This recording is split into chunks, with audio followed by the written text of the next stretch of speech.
Let me see if I hear myself. Make sure I'm not breaking up, anything like that. Just give me a few seconds while I load my phone.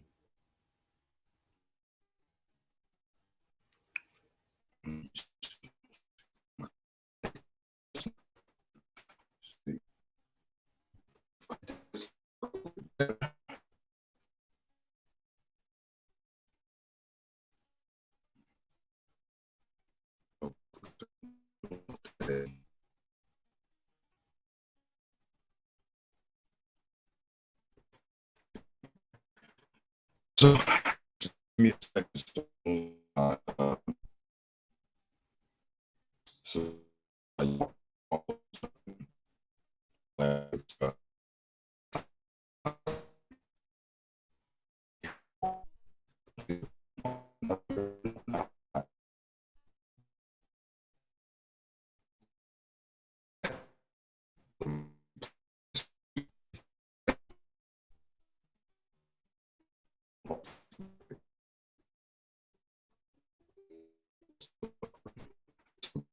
you just with if you're in here and you hear me,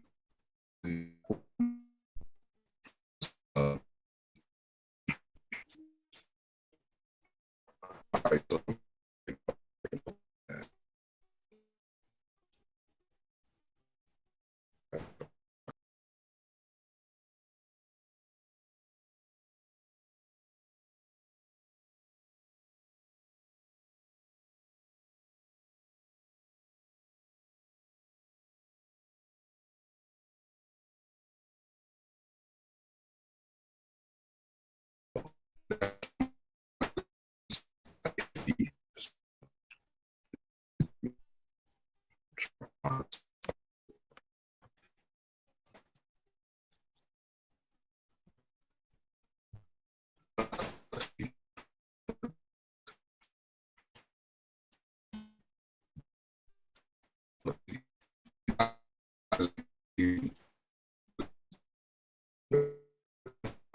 let me see if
put this here.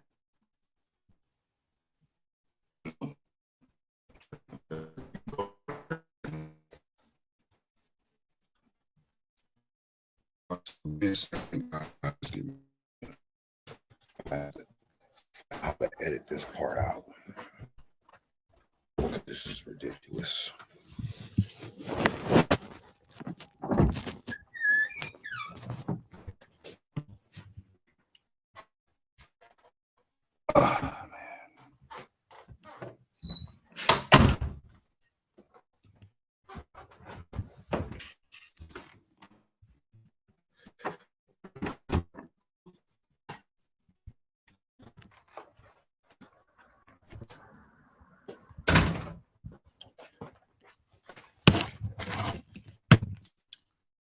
All right, so let me see, because I got to probably do something else, huh? I got to do something else. So, I want you guys could hear me a little bit better now. Let me see if I can hear myself first. So I don't want to just, like I said, want to be talking and you guys can't hear anything I'm talking about. All right, so my connection.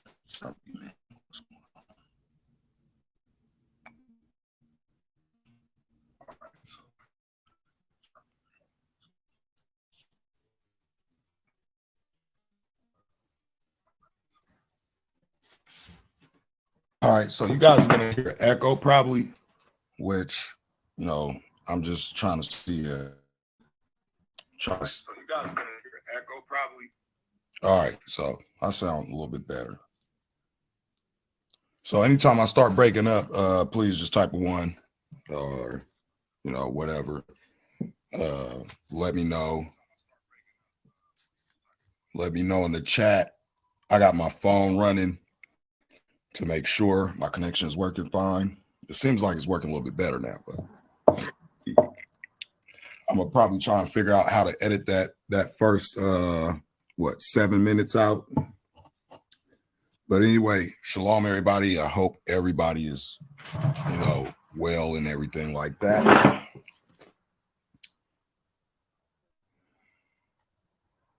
Hope everybody's well. Jamie, do not come in here with that nonsense. Okay? Don't come in here with the nonsense. So I want to guys first I want to give you guys some updates on why I haven't been doing a live on my channel. Of course, I'll be going to different platforms, but for that first week that I was here, my cat passed away. So I had to bury her. So I've been dealing with that. And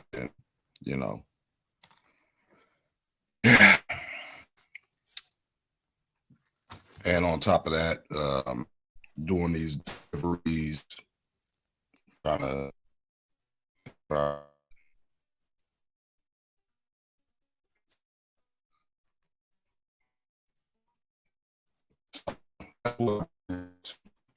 and I had to sure I could hear myself, but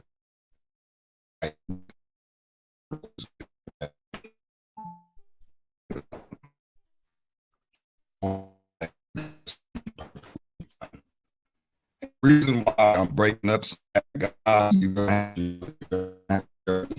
have a now.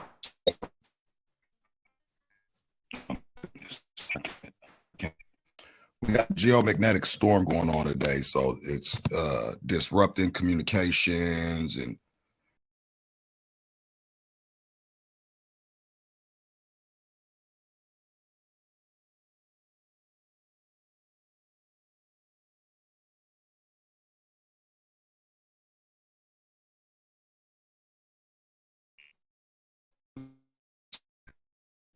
I haven't been on my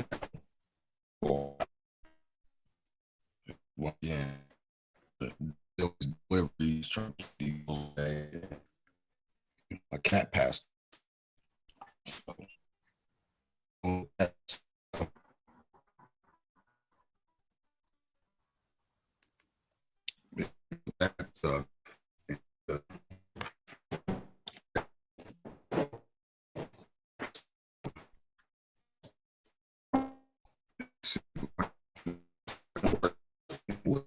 me just give me a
All right. So that's what I had to do. So hopefully now you guys can hear me better. All right. Well, let's see on my what's his name.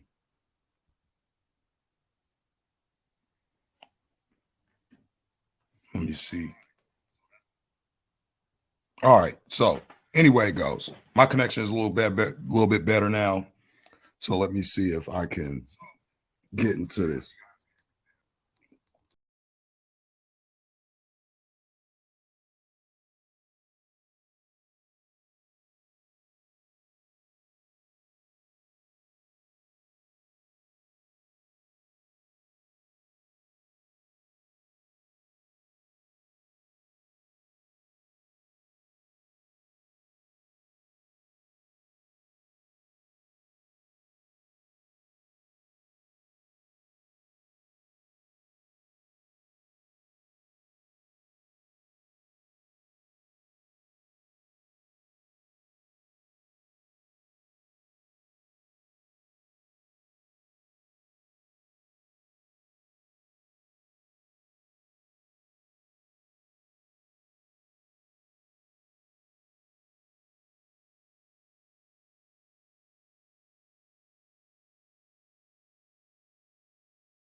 All right.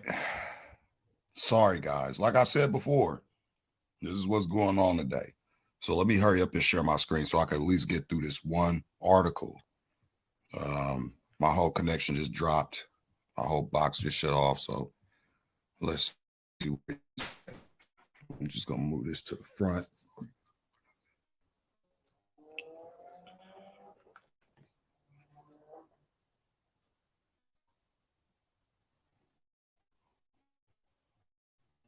So we're going to move this one to the front.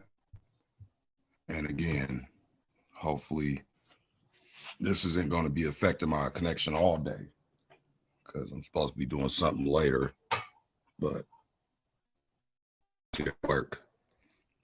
All right. So far, my connection is fine. So far. Seems like every time when I want to get into this article, though, it just bugs out. So let me share my screen real quick so you guys can see exactly what I'm talking about. This is 16 hours ago. They talked about this a few days ago, but this is 16 hours ago. Okay. So at any time I'm breaking up, just let me know. Just let me know. Okay. I had to turn my phone down so I could speak. So I'm gonna try and figure out how I can edit out these first little few parts with me trying to get this thing set up. So this article here, we're gonna go through a bunch of articles today. We're gonna go through a bunch of articles today because it's a lot going on. All right, so again, officials confirm several geomagnetic storms are hitting Earth this week.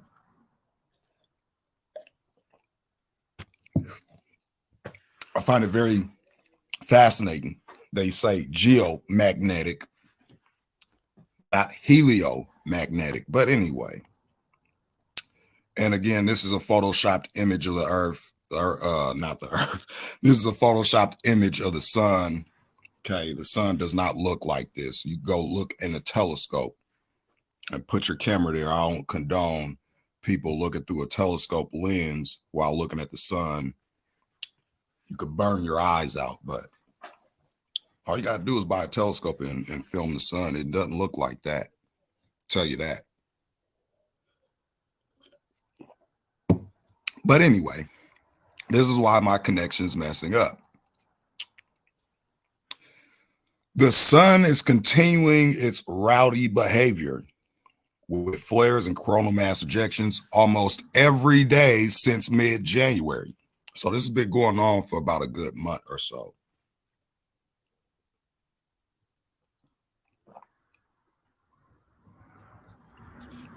So when I tell people that this is why my connection messes up, this is why I say it. Okay. So for you, Jamie Irwin, that keep calling me a liar, how about you come out and present some evidence and make a channel refuting what I say, if you can, because I see you in the chat. That means the inevitable has happened. Some of those eruptions have blasted in the general direction of the Earth, which means we're in for some solar storms. So they're saying that this stuff here is going to start messing with, technology and stuff like that. Last time I checked, they had it on a scale of 5 to 8. As they say right here.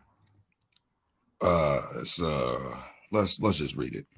That doesn't mean we have anything to worry about. Sure, we don't. This is what they always say before something happens. There's nothing to worry about. Well, we're going to have a lot to worry about, because if anybody can recall the Carrington event, you know what happened during that event, the Carrington event. All right. So this doesn't mean we have anything to worry about. In fact, we've already been hit by mild and moderate geomagnetic storms over the last couple of days, clocking in at G1 and G2 on a 5-level solar scale. So when they say level 5, that means it's I forget. Let me see if I could bring up that chart or see if they got a chart down here. They should have a chart on here showing us what a level 5, a 5-level solar storm scale is, which I think they say it's severe, but then they tell you it's nothing to worry about. So this is why my connection is messing up. You see this paragraph right here I'm about to highlight. This is why my connection is messing up. So you guys bear with me anytime my connection start going out.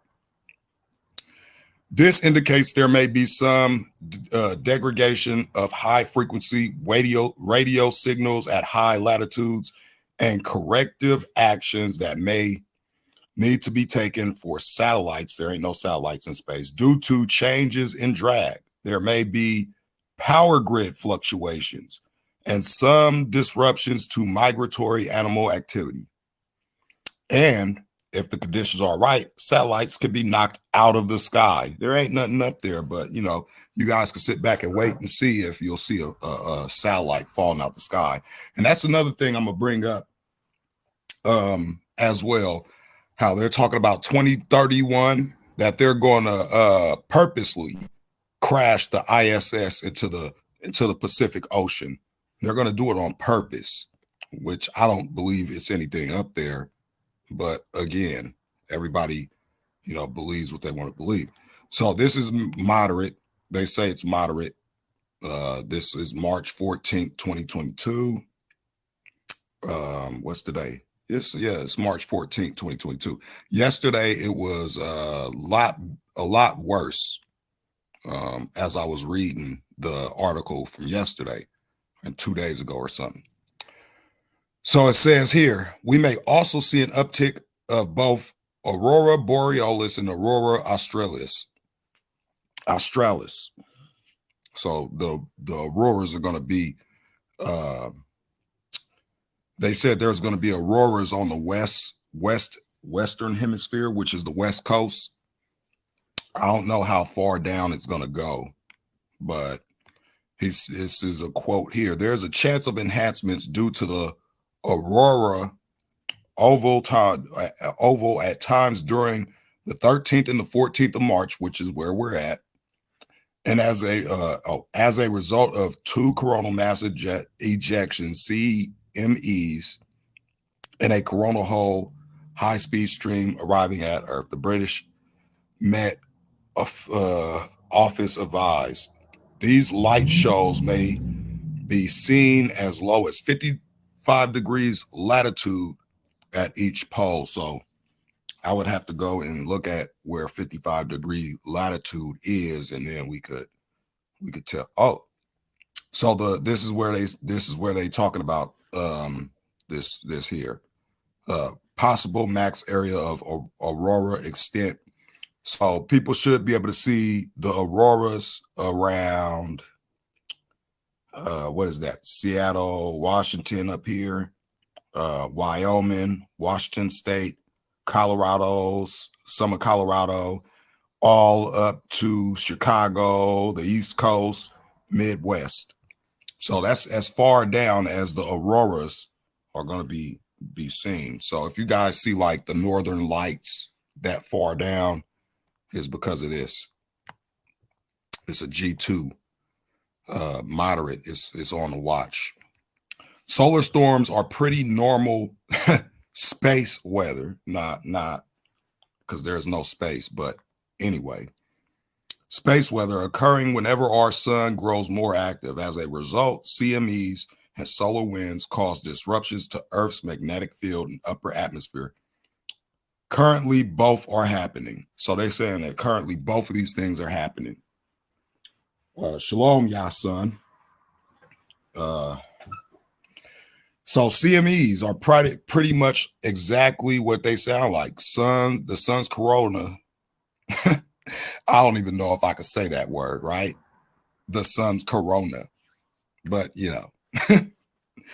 the outermost region of its atmosphere erupts, ejecting plasma and blah, blah, blah, magnetics. They keep saying space, but there is no space, folks. There ain't no space. I mean, a lot of people don't believe that, but it's the truth.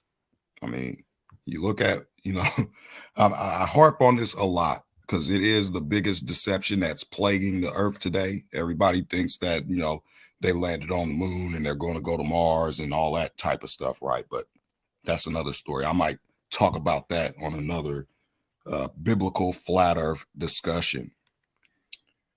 If the CME is pointed at Earth, the collision of the solar ejecta with Earth's magnetic fields can cause a geomagnetic storm, excuse me, also known as a solar storm. So this is what's going on.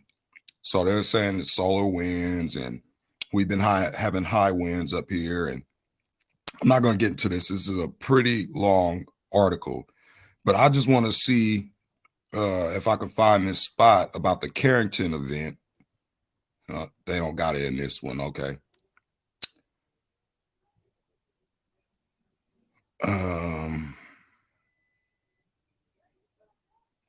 Yeah. So this is what's going on. Okay. This is what's going on. We got 2 more years before they say, supposedly 2 more years before they say the solar maximum is due to take place around July 2025. So we have that. So this is they say that, they said a few days ago that this was on the same level as the Carrington event. So if you guys don't know about the Carrington event, I would urge you guys to go in and look into that and see what happened when that solar storm jumped off and how it knocked the power out of a whole city or country or whatever. Hello, Pam. Nick's at work. I'm doing this live as an update to some stuff that I saw in the news. Now, a few days ago, well, this ain't the article that I'm gonna be talking about just yet, but a few lives back, I did something talking about the mark of the beast. Okay, I did a live talking about the mark of the beast, and I went into that patent, that WO 2020-060606 patent that was implemented by Microsoft, and we went through that and we talked about it. And I remember it was a while back when I was working at Whole Foods, and I first heard about it. Actually, I first heard about it when I was working at what was that, Lane Splitter. I was working at a not a pizza delivery, but like a pizza parlor, pizza bar, and that was around the time when Obama was reelected. And that's around the same time, 2012, when I first started coming into the realization that this world wasn't what we think it is. And I'm not talking about the shape of the earth. I'm talking about the everyday living that we live. Okay, so I told people back then, or actually just recently, I think it was last year, the beginning of this year, somewhere around that time, I kept telling people for a few years actually that when we go through this next economic crash, which is what they're talking about right now, right? Once we go through this, it's going to make 2008 look like Disneyland. So, the reason why I'm talking about this is because this next article that I'm going to bring up is quite shocking for for many people that don't know. But give me a second. I'm about to go get me another cup of coffee real quick because doing those deliveries. Just give me about 2 minutes. 2 minutes.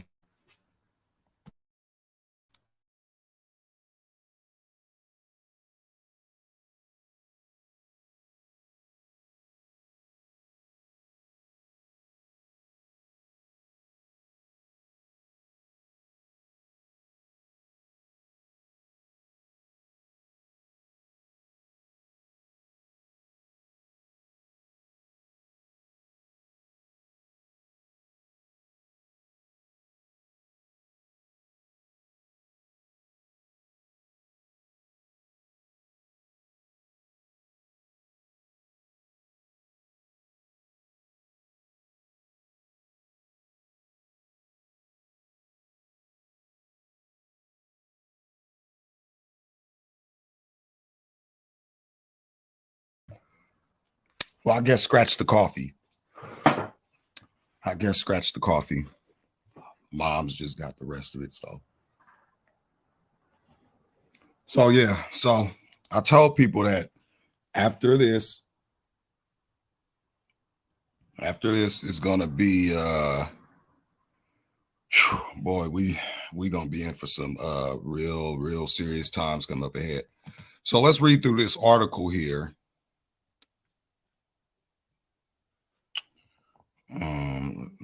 Let me see if I can zoom out a little bit. All right. New York. Surging oil and gas prices have raised recession alarm bells around the world. So this is going to hit the whole world. Okay. This is why you see countries like China and Russia and them acquiring gold and all this stuff. But I'm going to get into the cryptos in a minute. I'm going to get into that in a minute. Because that's something I found very, very fascinating when I read about it. So this is what's going on here. Another economic indicator is starting to look ominous. The yield curve is flattening. So they're talking about the stock market here. All right. So this is the stock market. They about to the stock market is about to come down in a minute. And we can see that on the stock reports. Everything almost everything's going down, but not so much. Everything, the price of living and the cost of living actually is becoming a little bit too hard for many. And I should have probably brought up that video about all these people losing their homes and stuff, but that deals with something that I cannot talk about on YouTube. So Wall Street closely watches the difference or spread between short-term government bond yields, most notably a 2-year treasury, and long-term bond rates like a 10-year treasury. As that spread diminishes, investors worry that the yield curve could eventually invert, meaning that short-term rates would be higher than long-term yields. As of Friday, the difference was just 0.25%, and the 10-year yield at around 2%, and the 2-year yielding 1.75%. Now, I'm not a Wall Street guy, so I would have to look into some numbers or go and talk to somebody that knows a lot about Wall Street. But they're telling us here that it's going to lead to a recession. And as I said before, this one is going to make 2008 look like Disneyland. Okay, everybody's going to, everybody still think that 2008, when the stock market and all that crashed back then, was the worst. But, it wasn't. This one's going to be way much bigger. And they mention it here. They talk about 2008 in here, right? An inverted yield curve has often been a potential recession signal. The yield curve inverted in 2019, which I find that very, very fascinating, that in 2019, the yield curve inverted. Okay, so in 2019, it started going down. Now, as you guys see, I'm not going to mention it, but I'm going to blow it up so you guys could see it right here. Right, because I can't say the word. I can't say the word, but, it is what it is. The yield curve inverted in 2019 before the 2020 CV-induced recession. And that's what caused everybody to start losing their homes. My old city looks like like a third world country. Let's just say that. It also did in 2007 before the 2008 global financial crisis / Great Recession. And it inverted in nearly 2000, right before the dot-com tech stock meltdown. U.S. Labor Secretary Marty Walsh told CNN's Poppy Harlow that a recession is a real likelihood, but he added that we have a very strong economy. No, we don't. This economy is toast. This economy been toast. Okay. But I'm gonna show you why they say that. I'm gonna show you why they say that they have a very strong economy. Because if you got, well, that's in the next article. I'm not gonna spoil it for you guys yet. And noted that the job market in particular is healthy. No, it's not, because nobody's finding a job. Everybody has to show this and show that and take this and take that, and you know what I'm talking about. You got to do all this stuff in order to work, or you'll lose your job, which is very fascinating when you think of it on a biblical scale. When investors want higher rates for short-term bonds, it's an indication that bondholders are nervous. Typically, rates for long-term bonds are higher because you have, to wait to get paid back. So how worried should investors be that the yield curve might invert? So then they get into talking about Russia and China, which I just mentioned, how this is also playing a part in it. Some argue that the only reason this is happening is because of Russia's invasion of Ukraine and the resulting spike in commodity prices, which I just got through talking about. That's not why. Okay, that's not why. The reason why is because all this stuff that been going on with the CV, right? Quote, the risk of a recession are building, but not necessarily immediate, unless the global geopolitics dramatically deteriorate from this delicate starting point. Jim Reed, a strategist with Deutsche Bank, said in the report. So this is the guy here. He's the head of the Federal Reserve. The Federal Reserve, which is widely expected to rise interest rates later this week, and we all know what happened when they did this in 2008. They,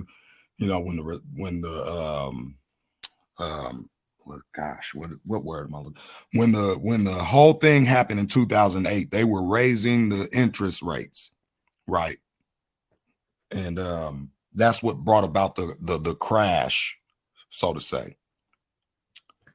So they're expected to raise interest rates later this week.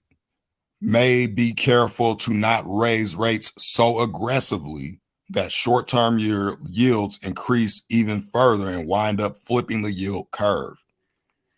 That could cause a slowdown in the job market, which there's already a slowdown. They're just spinning a narrative. And the Fed is supposed to keep an eye on unemployment rates as well as inflation, which we had, 7.6% inflation. And it's I think the unemployment numbers were at like, dang, I forget. I ain't looked at the unemployment rate in a while, but last time I checked, it was higher than it was in 2008 when that thing happened. Chair Jerome Powell will make it clear that the Fed is aware of its dual mandate and does not want to invert the yield curve and produce a recession. Jay Hatfield, chief investment officer at ICAP, said in the report, inflation concerns existed before Russia and Ukraine. So this is what I'm talking about. This didn't just come about because of that whole, war, whatever anybody want to take out of that. I'm not even going to speak on what I think about it because, I could get struck down for it. Just go look at YouTube's guidelines.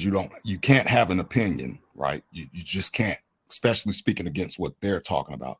Although geopolitical tensions could be distorting prices, inflation pressures were already building before the Russian attack on Ukraine. Russia and Ukraine is only pulling forward with the natural slowing in the economy that would have occurred as the Fed tightened policy, said Tom Essay, founder of Sevens Report Research, in a note last week.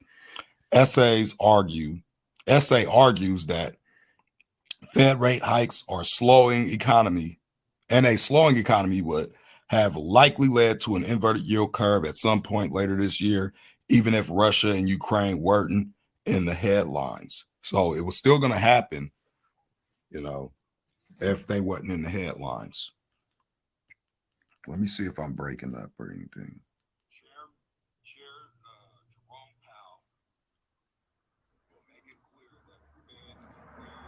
All right, so I still sound fine. I had to check and make sure.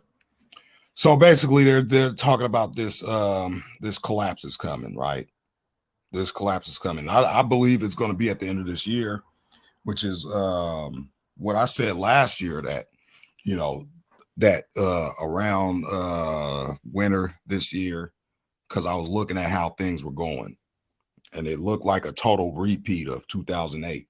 So I was like, this looks like it's going to be 2022, sometime in the winter. This economy is going to come down. Okay. Now, moving on. Okay. Because I'm trying to keep this down a little bit. I already wasted like 10 or 15 minutes trying to get my connection and everything working. But this is why they say they have a strong economy or whatever. Right. This is also today. This is what I pulled up today, all this stuff. But then I had to go back in time because I didn't know about most of that stuff that happened back then. But it's all going to make sense when I get into this other stuff, especially when I get into the scriptures here. Latest crypto news. President Biden orders government agencies to coordinate on cryptocurrency or crypto regulation strategy. So they're talking about centralizing the cryptocurrencies. And they're going to talk about which ones they're going to centralize. Let's see here. President Joe Biden signed an executive order on cryptocurrency last week, marking the first concrete steps by the White House to regulate digital currency. So this ties in with that. What I said was you guys can go and check out that 06 or the what is that title of that show? What is the title of that show? Things leading up to the mark of the beast. That video. Things that are leading up to the mark of the beast. And I mentioned this was going to happen. And I think I did that video Here is your Storm Track 12 Weather Authority update.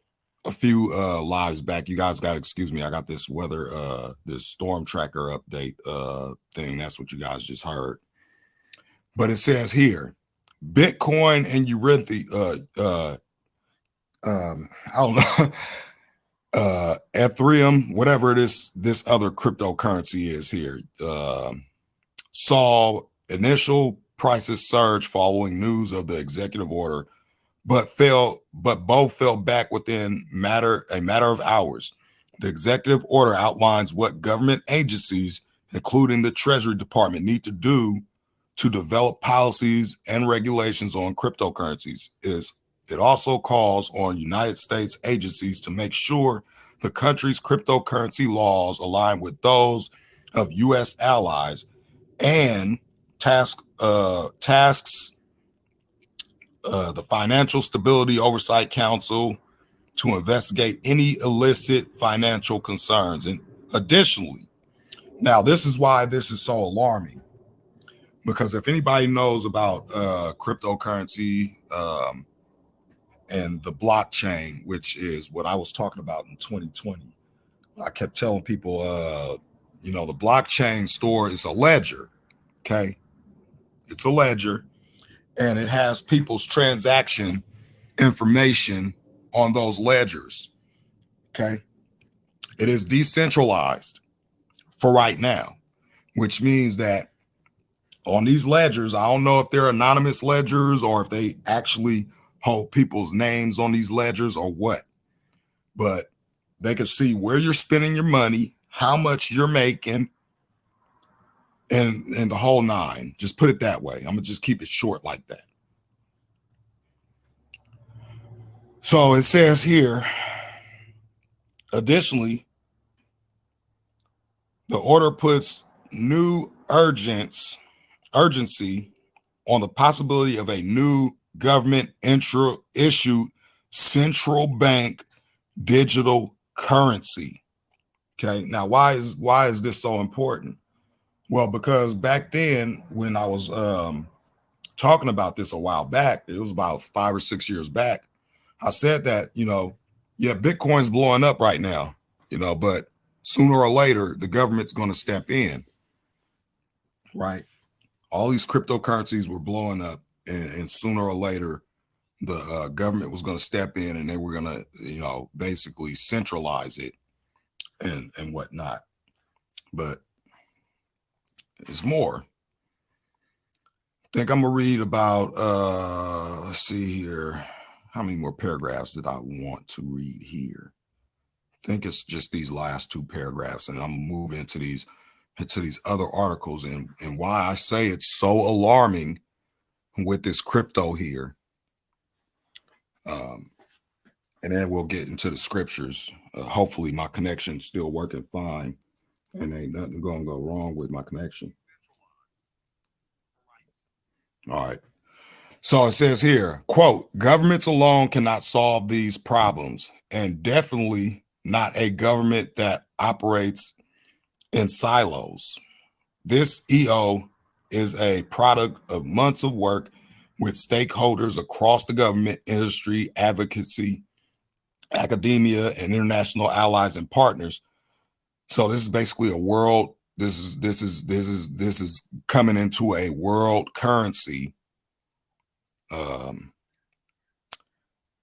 To identify actions we can take to foster responsible innovation in the digital asset ecosystem. National Economic Council Director Brian Deci, or whatever, however you pronounce the guy's name, and National Security Advisor Jake Sullivan said in a statement, the president's new order comes as cryptocurrency has emerged as a critical element of Russia's war against Ukraine. So they're going to keep spinning that narrative about Russia and Ukraine. Everything's about that, right? The war has sent 1.2 million Ukrainians fleeing since February the 24th.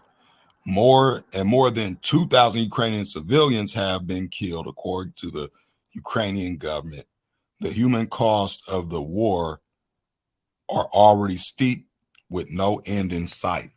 Okay, so why does this fall in? All this stuff that I'm talking about here is gonna be falling in line with biblical prophecy concerning Revelation. And I find it very fascinating. So let's get into this next article here. Now, the reason why I say this is so troubling here is because if anybody knows anything about Revelation 13, okay, if anybody knows anything about Revelation 13, and you see something like this here, it should become really alarming. And we'll get into those scriptures dealing with this. Man has NFC chips injected into his hands to store cold Bitcoin wallet. So this is what's going to be the new system that they're going to be bringing about. And I said this also, and it's in one of my videos, one of my old videos. I think it's 3 or 4 years ago. I said the minute people see people scanning their hands at checkout, people are going to know exactly what I was saying was true, because I was telling people about these chips, how they were going to, and also I have a family a family member, I'm not going to say who it is, that was in the military that confirmed what this is. So, yeah. So and also get this. Also, I posted a video.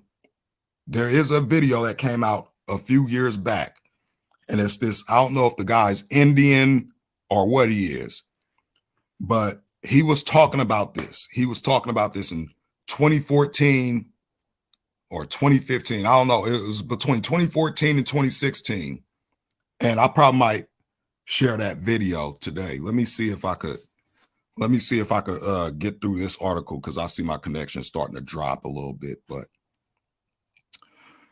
this is what the guy was talking about in that video that I kept posting when I kept talking about how this is, right? And I want you guys to look at this, right? I'm gonna blow this up for you, and I want you guys to see this, because this is what the guy was talking about.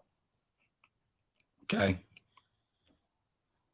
When you multiply 6 times 6, you get 36, right?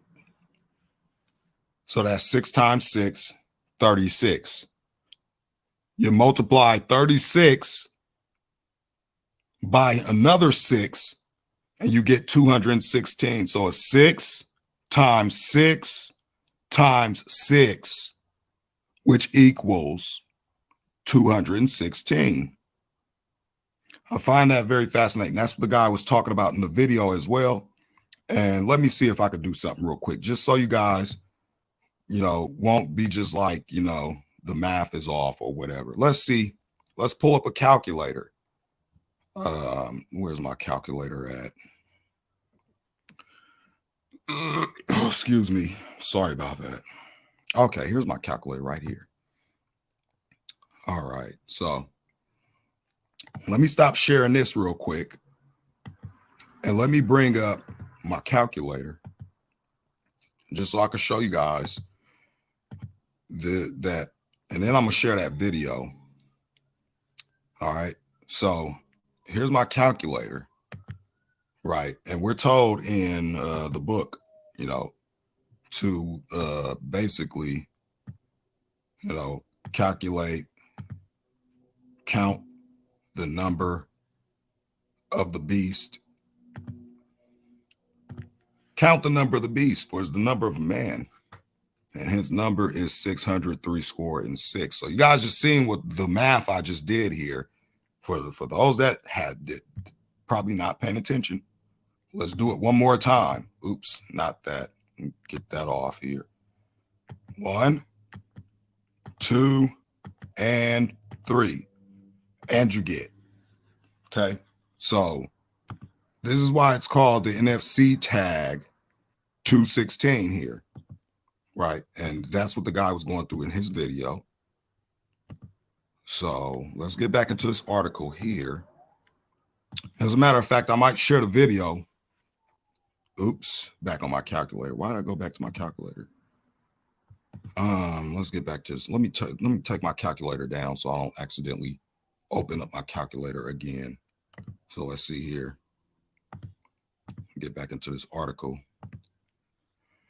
And then I'm gonna bring up the video of the guy talking about it. Actually, before I even do that, let me do this. Let me just do this. Before I talk about this, let me get the video so you guys could see what this guy, he was talking about it. I'm not going to play the whole video. I might throw the video in the link in the description. So at the end of this video, when I do my upload, when it uploads, I'm going to edit, and I'm going to put this video that I'm about to share with you guys into the link so you guys could go watch it. Please share that video with whoever. Okay. Because, yeah. So let me get this video up here. Give me a second. It's going to take a while for this to load, so give me a second here. All right, let's see here. Where is this video at? Ah, here it is. All right, so let me mute this. I don't want this ad playing. So I'm gonna share my screen after I get this ad playing here. All right, do that. Share my screen here. And let me see here. Give me a second. I want to make sure this is all right. All right. Now, this is the guy, like I said before. I don't know if he's Indian or what. But take a listen to what this guy says, and then I'm going to go into the article with this whole thing that they got going on here.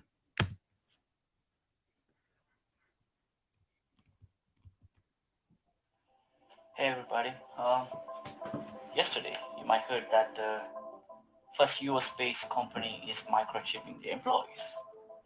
Well, based on that fact, what's so special? What I'm trying to say here, you might heard this message many times from the world, all over, again and again, from the Christians' perspective. They were saying that this is a mark of the beast. Simple.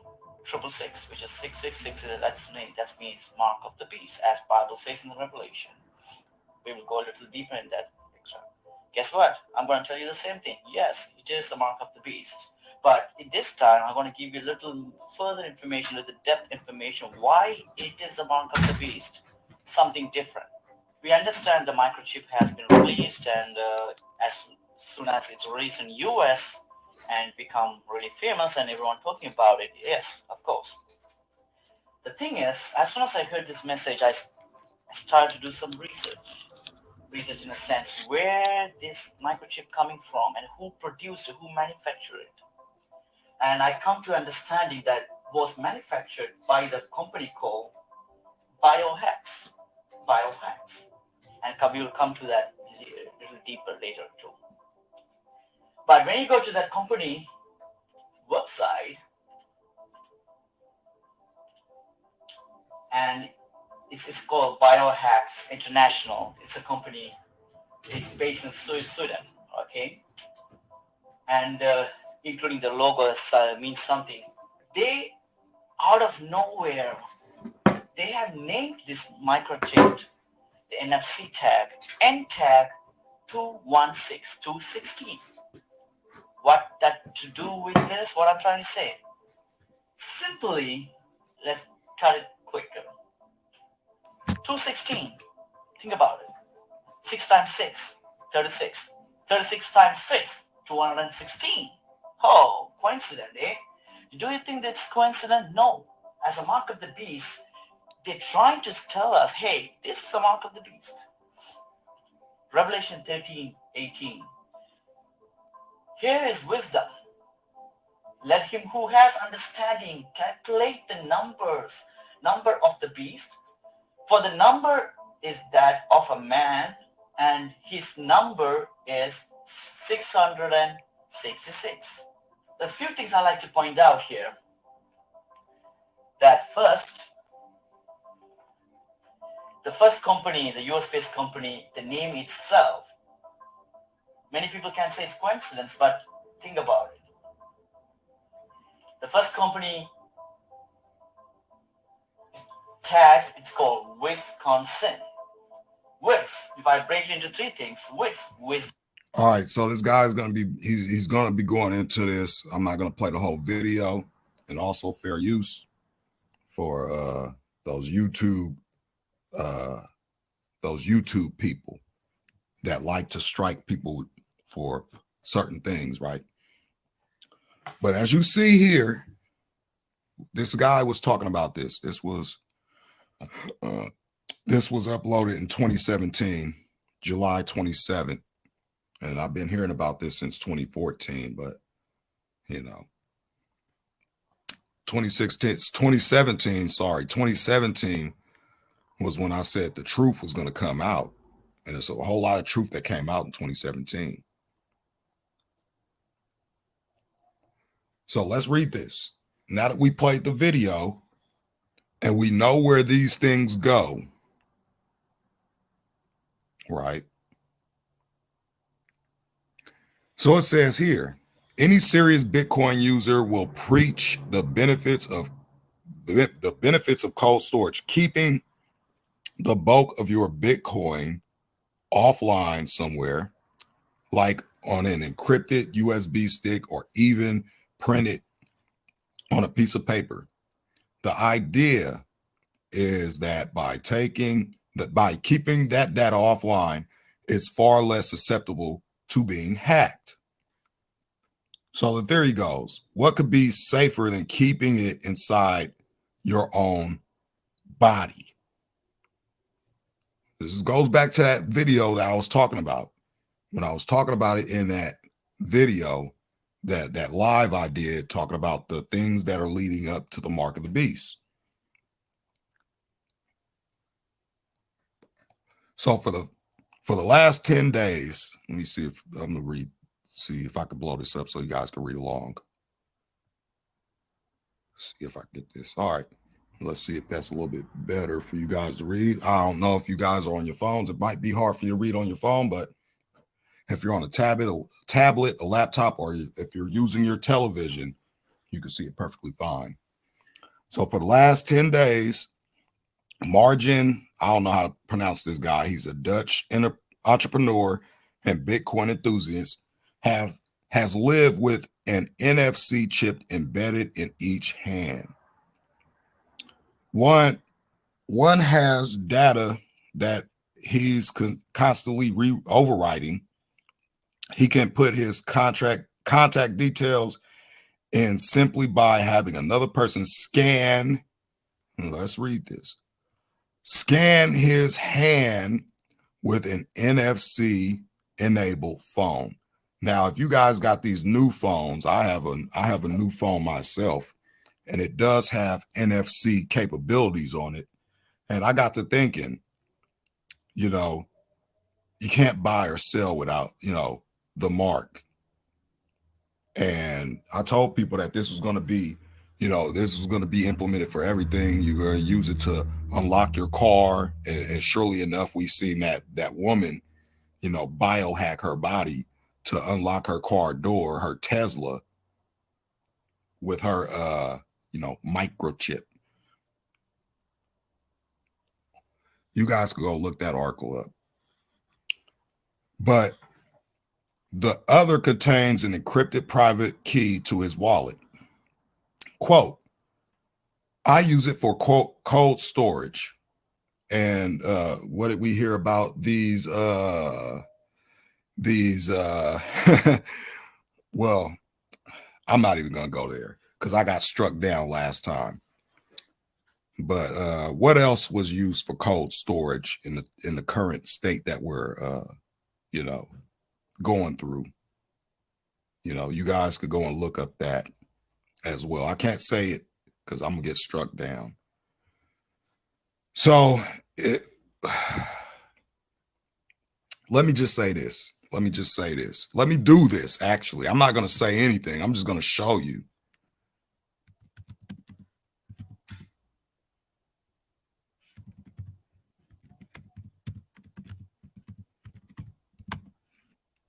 Okay, watch this. You see this?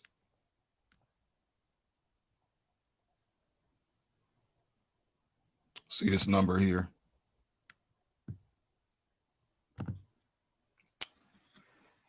Quote, I use it for cold storage, but it's not cold because it's 37 degrees Celsius inside my body. This should be really alarming because a lot of people think that we're still in these birth pains. And I told people we've been past the birth pains. We are now entering the point of no return. I mean, this is what's happening. Specifically, he has an NFC type 2 complaint in tag 216, which is the video I just got through sharing with you guys. Chipset embedded in a tiny glass capsule, 2 millimeters by 12 millimeters, that was injected into the fleshy part of his hand between his thumb and index finger. Each capsule could hold just 880 bits of data,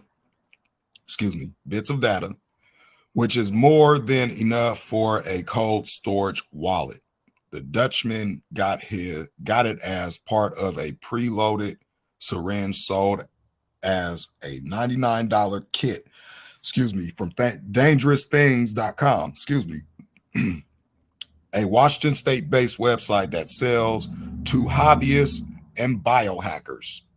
So these are people biohacking their body, becoming cyborgs, which is what we get in Daniel, which I think this is what it's really talking about when it talks about, the iron mixed with miry clay, right? The man merging with technology. But that's just my speculation. I mean, there's many different views on it, but that's just my speculation there. On November 3rd, 2014, and this is around the same time when I started hearing about this, but I didn't really know what it was until I started doing some further investigation and reading my Bible. And I just said, look, this makes sense that this gotta be it. Okay, it has to be it. I don't see anything else that would be as close as this. And we'll get into the scripture afterwards, and then I'm gonna go into some of these prophecies that once again are playing out. So on November 3rd, 2014, this guy had it installed by Tom Van, I can't pronounce this guy name, Piercing Studio, I can't pronounce that either, after his own Amsterdam doctor refused. So here you go. Here it is. My doctor doesn't like it, he said. He didn't want to do it. He just wants to make people better, and I'm not sick. I just want this thing inside my body. He was right. So that's why you need body manipulation artists. Okay. It hurts more than a normal injection. I bet it does. He gave me an example. As the CEO of Mr. Bitcoin, an Amsterdam-based firm sets up Bitcoin ATMs in the Netherlands and in Belgium. He frequently needs to stock Bitcoins on those machines. Quote, we minimize our risk by storing most of them in cold storage, and only when we see a lot of happening. I don't know why they write this stuff. We do transfer to a hot wallet, he said. So let me see how much more I want to read, because this is almost over. No. Yeah, well, I'm just going to read this top part. I'm going to read these two because, like I said before, it's going to be used to unlock your door. It's going to be used to unlock your car. It's going to be used to enter into your workspace. It's going to be used to collect your payments. It's going to be used to do a host of other things. But, it goes as far back as 2004. So, yeah. Where am I at? Okay, so I'm up here. All right. Using Shamar's share secret, a cryptographic technique to split a secret amongst different people. That guy whose name I can't pronounce, and his colleagues have to provide a certain number of their private keys to unlock the company's master cold storage wallet. They can either scan their NFC tags with a USB dongle, whatever, or from an NFC-enabled phone. Quote, to transfer funds to our network, we have to scan our tags, including my hand, which provides part of an encrypted key, and then only then the phone will transfer to the hot wallet, he said. Another quote, if you had a will and everyone would have a will, you could create a shared secret and you could use that to execute the will. You can't find such a solution. There's no notary involved. It will revolutionize asset management. So it talks about going back all the way 2004. And this is what they're talking about, right? Of course, this isn't the first time that people have installed NFC or their predecessors RFID tags inside their own bodies. Back in 2004, a nightclub in Barcelona offered to implant RFID tags into the shoulders of a select group of customers so that they could use it as a digital wallet rather than carry cash or credit cards. Clearly, it hasn't been met with widespread adoption. So even back then, it wasn't used for widespread adoption, but now it is, because once the government centralizes this Bitcoin, and I can't speak on some other things that I would like to speak on, but you guys seen the temperature, the temperatures they store at the what's at, and this is stored at the same temperature, but I hope I don't get struck down. So yeah, it is what it is. I didn't say nothing bad though, YouTube. I didn't say anything bad. I'm just reading the article. It's just,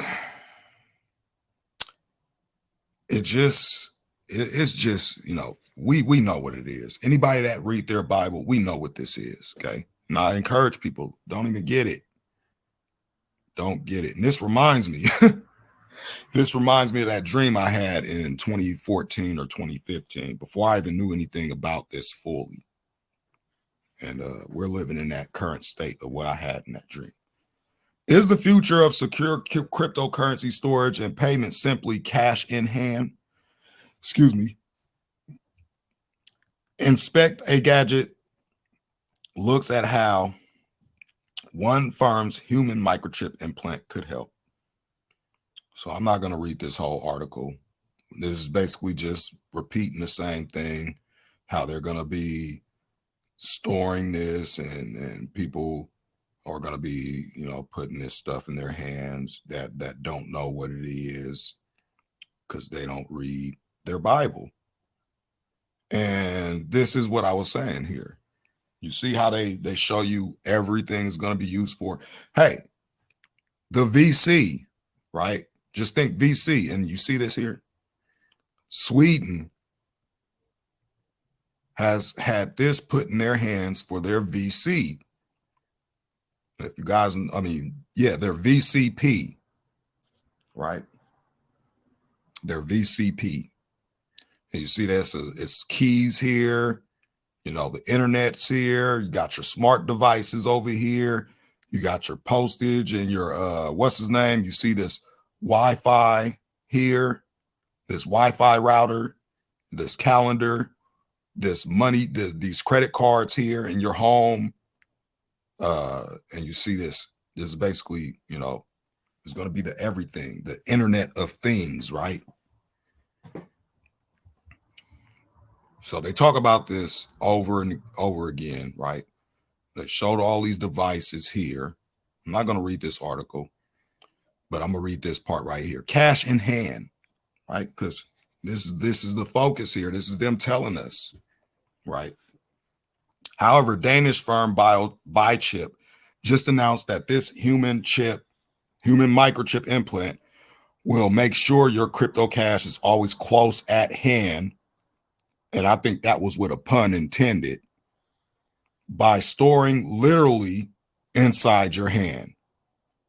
Well, where do we read that at? Where do we hear about stuff like this at? Right. And then they talk about the bank's going to be, basically, here you go, wave and pay. This goes into what I was telling people back then. I said, when you see people scanning their hands at checkout, then you'll know exactly what I was saying was true. And this was about roughly 5 or 6 years ago. And people thought I was crazy back then. Right. They thought I was crazy, but let me set some mods in here. I'm sorry. I'm gonna add you, moderator. Okay, you guys, you 3, you're new mods. Okay. So when you type and you see a ranch, I just made you a mod. So, hello, Pam. Let me just address the chat. Hello, Brunette in the room 7. I already addressed you guys. I already addressed Moshe. And anybody else that's watching, that's in the back. I know it's 10 people sitting in here. And I see only a few people chatting. But yeah. So basically, this is what, this article is just getting a little bit more into it. I might go ahead and just post all this stuff in the description later so you guys can go and read over it for yourselves. But we are currently living in the time of revelation, people. And it should be very, very alarming to most.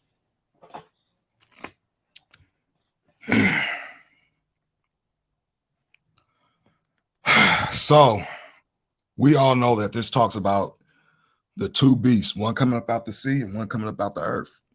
Okay. I'm going to read this. And actually, I'm going to throw in. Well, I already did that already. I'm not going to do something that I already did. I forget what live I did it on, but you guys go and check out all my other past lives, how I'm equating.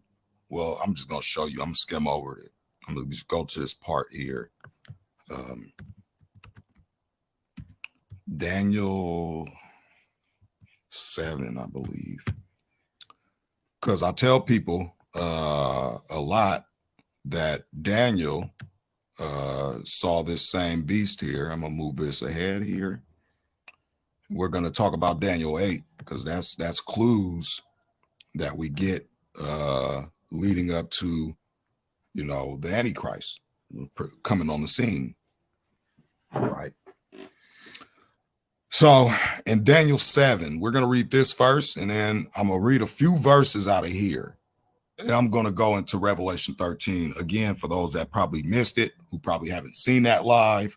I'm going to do it here again on this live and show you guys exactly how Daniel had this same vision that John had in the Isle of Patmos, right? Which I'm very disappointed in most of the churches, because most of the churches ain't talking about stuff like this. They're not warning their congregations about this stuff, right? In the first year of Belshazzar, king of Babylon, Daniel had a dream and visions of his head upon his bed. Then he wrote the dreams and told the sum of the matters. Now, this is where I say that there's no gray areas left. When the Most High gives a vision or a dream to one of his prophets, he reveals to them what it actually means. And I think I'm gonna bring up the Blue Letter Bible and go into Daniel 2. So give me a second. We'll bring up the Blue Letter Bible, and I'm gonna go into Daniel chapter 2, because this is the same ones that King Nebuchadnezzar saw in his vision dealing with that statue. And then I'm gonna read through these. I'm gonna read through this stuff, and I'm gonna get off here. So let's go down here real quick, because this is gonna come up. Ooh, let me take this right here at the bottom of my screen off here. Excuse me, but This is going to come up again, right? So we're going to go down here because these are the same beasts that Daniel sees in chapter 7 here. So this is why I say many people have this flaw. As you see here, the secret is revealed to Daniel. And this is talking about the king's dream here about this statue, the head of gold, the head of gold, let me see. Where is the statue at? Oh, wait, it's down here. I'm sorry. The secret was revealed unto Daniel in a night vision. Then Daniel blessed the God of heaven. So up here, this is up top is just the king asking all the wise men of Babylon to tell them what the dream was.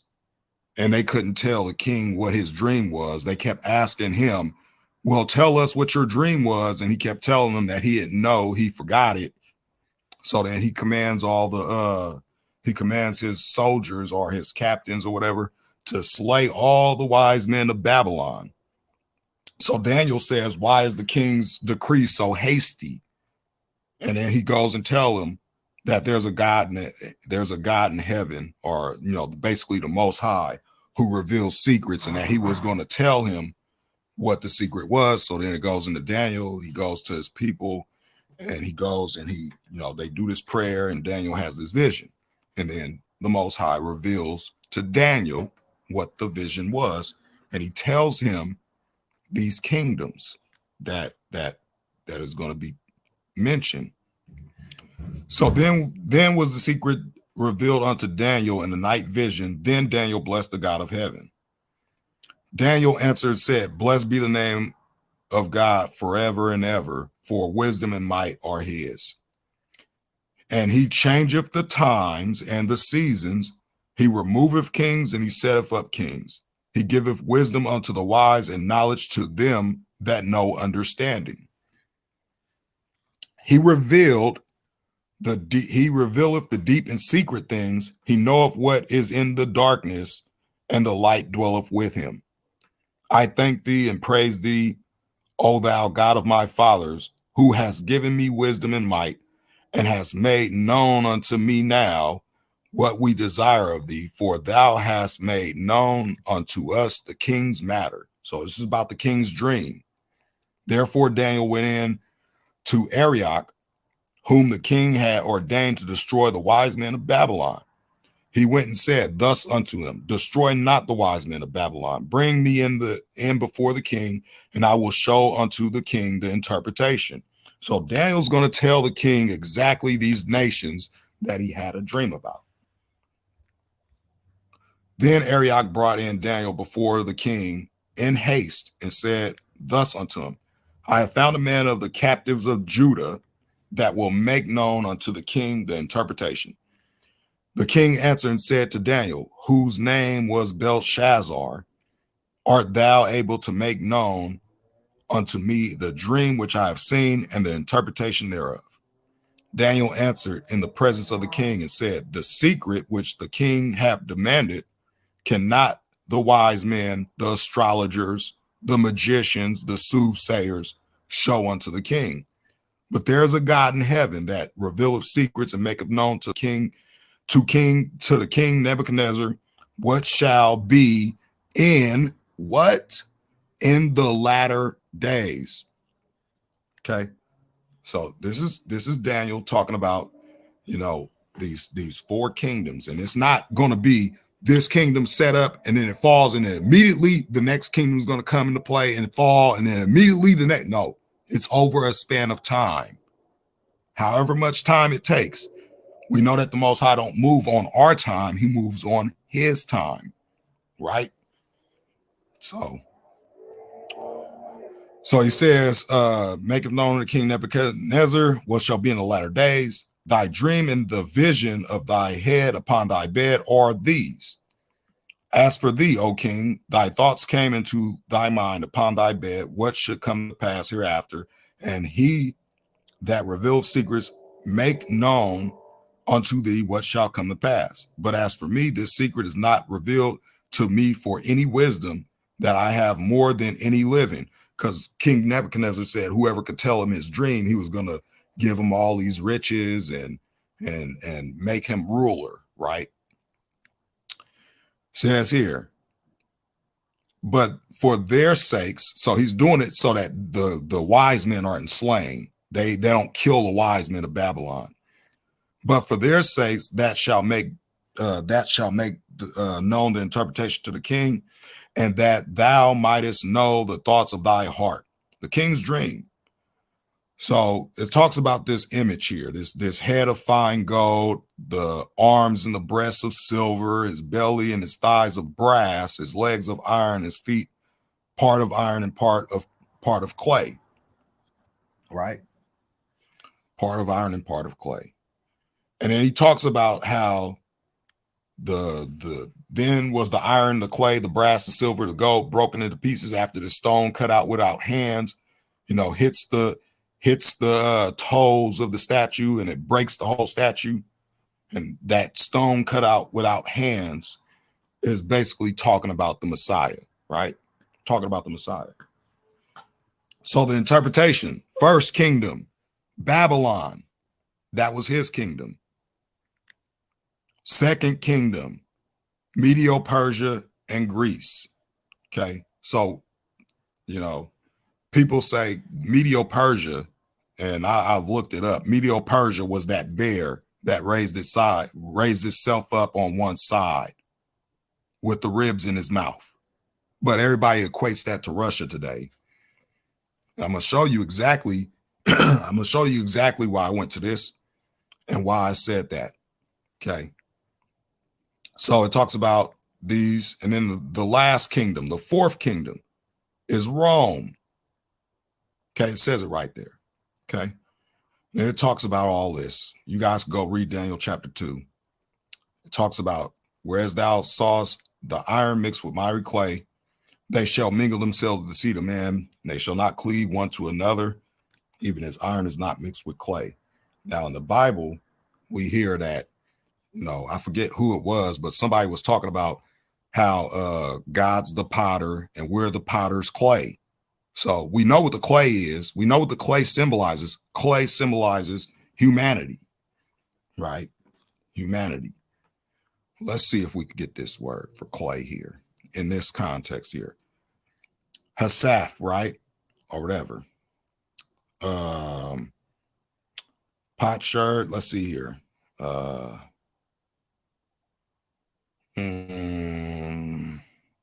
It doesn't really say here. Sure. Yeah, it doesn't really say. So let's go back. Let's close this one down. So remember, Babylon, Medo-Persia, Greece, and Rome. Right. So we get here in the Daniel 7. This is the same ones, because when he talks about the final kingdom, he tells Daniel in Daniel 7, then you will know the truth of the fourth kingdom. You'll know the truth of the fourth kingdom, the last kingdom to rule the earth before the Most High comes back. Right. So it says here, in the first year of King Belshazzar, in the first year of Belshazzar, king of Babylon, Daniel had a dream and visions of his head upon his bed. Then he wrote the dream and told some of the matters. Daniel spake and said, I saw my vision by night. Behold, the four winds of the heavens strove upon the great sea, and four great beasts came up from the sea, diverse one from another. The first was like a lion, and it had eagle's wings, and I beheld till the wings thereof were plucked and was lifted from the earth. Right, that's talking about Babylon, because we see that in Daniel chapter 2. That's the head of gold. Till it was plucked up. Where is my? Oh, I beheld till the wings thereof were plucked, and it was lifted from the earth and made to stand upon the feet as a man, and a man's heart was given to it. And behold, another beast, a second, like to a bear, and it raised itself up on one side, and it had three ribs in the mouth of it, between the teeth of it. And they said thus unto it, arise, devour much flesh. After this, I beheld, and lo, another like a leopard, which had upon the back of it 4 wings as of a fowl. Excuse me. The beast also had 4 heads, and dominion was given to it. After this, I saw in a night visions, and behold, a 4th beast, dreadful and terrible, and it strong exceedingly, and it had great iron teeth, and it devoured and brake in pieces, and stamped the residue with the feet of it, and it was diverse from all the beasts that were before it, and it had 10 horns. Right? Let's stop right there real quick. So when we read, excuse me, when we read this here, okay, and I stood upon the center of the sea and saw a beast rise up out of the sea, having 7 heads and 10 horns, and upon his horns 10 crowns, and upon the head the name of blasphemy. The beast which I saw was like unto a leopard. Let's go back to Daniel here. Here's the leopard. Here's the leopard.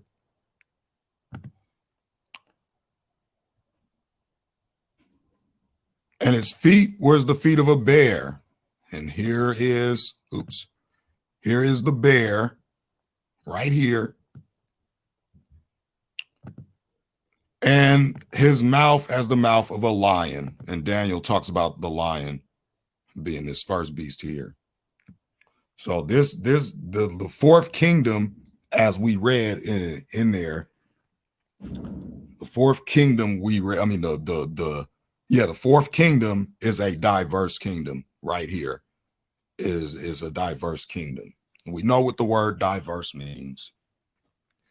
So he says here, and I considered the horns, and behold, there came up from among them another little horn, before whom there were the first 3 horns plucked up by the roots.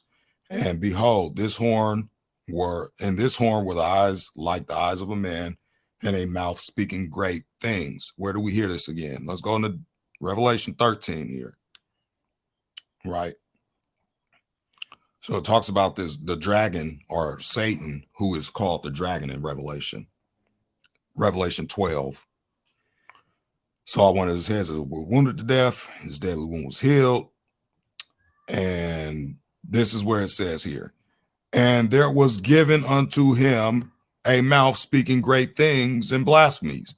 Same vision that Daniel has, but, John is expounded. Well, Christ showed Daniel, the same vision. They all had the same vision. It's nothing different. Okay. So it says here, after this beast here, this 4th kingdom here, as we see, this is the 4th beast. Then after the 4th kingdom, it says, and I beheld until the thrones were cast down, and the Ancient of Days did. Your Storm Track 12 Weather Authority update. Sorry about that. My storm tracker's going off today. I beheld till the thrones were cast down, and the Ancient of Days did sit. This is the Father, the Ancient of Days. And the Ancient of Days did sit, whose garment was white like snow, and the hair of his head like the pure wool. His throne was like the fiery flame, and his wheels as burning fire. A fiery stream issued and came forth from before him. Thousands and thousands ministered unto him, and 10,000 times 10,000 stood before him. The judgment was set, and the books were open. So this is talking about Judgment Day, what we read in Revelation chapter 20, when it says that, the books were open, and another book was open, which is the book of life, and the dead were judged out of those things that were written in the books, and whoever was not found written in the book of life was cast into the lake of fire. This is the second death, right? That's in Revelation 20, right? Talks about this. Daniel seen this vision. And I beheld then, because of the voice of the great words which the horn spake, which is this horn here, the Antichrist, because he's the one speaking great things in Revelation 13. And I beheld even till the beast was slain. What beast? This first beast. Because this beast right here, the first beast that comes out the sea, he receives a deadly wound, and his wound is healed. And we see that right here, right? And his body destroyed and given to the burning flame. As concerning the rest of the beasts, they had their dominion taken away, yet their lives were prolonged for a season and a time. And then here is Daniel in the Old Testament. I hope David's in here. I hope David is in here because David says that, the Messiah wasn't prophesied in the Old Testament, but he was. Daniel saw him. Says here, and I saw in the night vision, and behold, one like the Son of Man came with the clouds of heaven and came to the Ancient of Days, and they brought him near before him. There was given him dominion and glory and a kingdom that all people and nations and languages should serve him. His dominion is an everlasting dominion, which shall not pass away, and his kingdom that which shall not be destroyed. I, Daniel, was grieved in my spirit in the midst of my body, and the vision of my head troubled me. And I came near unto one of them that stood by and asked him the truth of all this. So he's asking them the truth. What is the truth about all this? So he told me and made me to know the interpretation of the thing. So the angel Gabriel is about to show Daniel exactly what he's talking about. When you read the whole chapter, it's going to tell you exactly what it's talking about. But people add their own speculations, which I don't see why they do that. These great beasts, which are four kings, which shall rise out of the earth.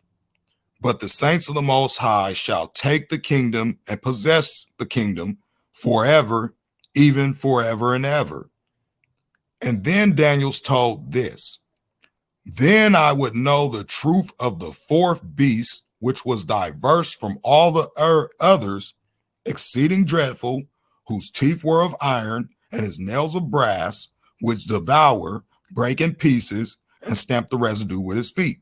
And of the 10 horns that were in his head, and of the other which came up, and before whom 3 fell, even of that horn that had eyes and a mouth that spake very great things, whose look was more stout than his fellows. And I beheld the same horn made war with the saints and prevailed against them. Now let's go back to Revelation 13 here and see if this is mentioned again. So we see that he was given a mouth speaking great things and blasphemies, and power was given unto him to continue 42 months. And he opened his mouth in blasphemy against God and to blaspheme his name and his tabernacle and them that dwelled in heaven. And what does it say right here? It says right here. And it was given unto him to make war with the saints and to overcome them. And power was given him over all kindreds, tongues, and nations. Same thing that Daniel saw right here. And I beheld the same horn made war with the saints and prevailed against them until the Ancient of Days came, and judgment was given to the saints of the Most High, and the time came that the saints possessed the kingdom. Thus he said, the fourth beast shall be the fourth kingdom upon the earth. Well, we just read that the fourth kingdom was Rome. We just read that in Daniel 2. Let's go back there. He says clearly that the fourth beast is the fourth kingdom, right? So let's look back at Daniel chapter 2 and see where the fourth kingdom is mentioned. Because the Bible is going to interpret itself. And you don't need to interpret what the Bible says. Everything in here is already given to us as a blueprint to tell us what exactly is going on. When you read the whole chapters, here you go. He said that what? In Daniel 7, let's see. Thus he said, the fourth beast shall be the fourth kingdom upon the earth, which shall be diverse from all kingdoms, and shall devour the whole earth, and it shall tread it down and break it in pieces. Daniel chapter 2. Fourth kingdom, right? He said it's the fourth kingdom.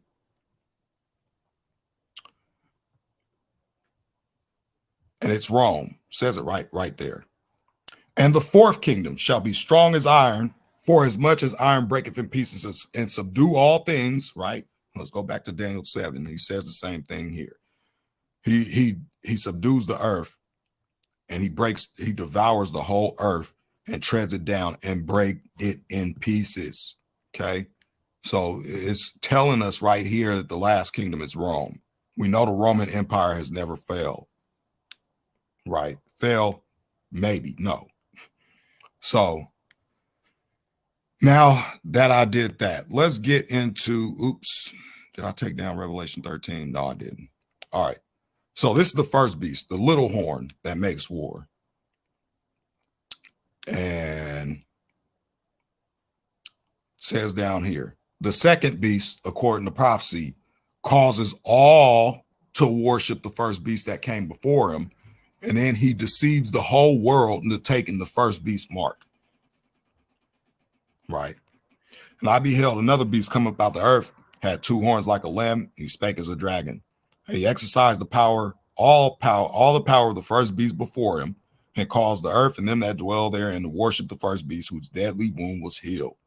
And he doeth great wonders, so that he maketh fire come down from heaven in the sight of men, and deceive them that dwell on the earth by the means of those miracles which he had power to do in the sight of the beast, saying to them that dwell on the earth that they should make an image to the beast, which had the wound by the sword and did live. And he had power to give life unto the image of the beast, that the image of the beast should both speak and cause as many as would not worship the image of the beast should be killed. And he causeth all, both small and great, rich and poor, free and bond, to receive a mark in their right hands or in their foreheads, and that no man might buy or sell save he that had the mark of the name of the beast or the number of his name. Here is wisdom. And we just went over this in that article and in the video. Okay. So I'm going to do one more thing here. Take that down, and take that down. All right. I'm going to do one more thing because I found this very fascinating when I was looking at it.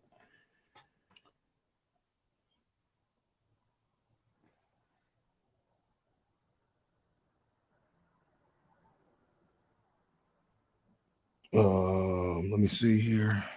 Where is it? Let's see.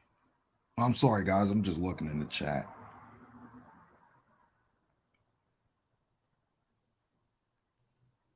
Just seeing what's going on in the chat. That's all.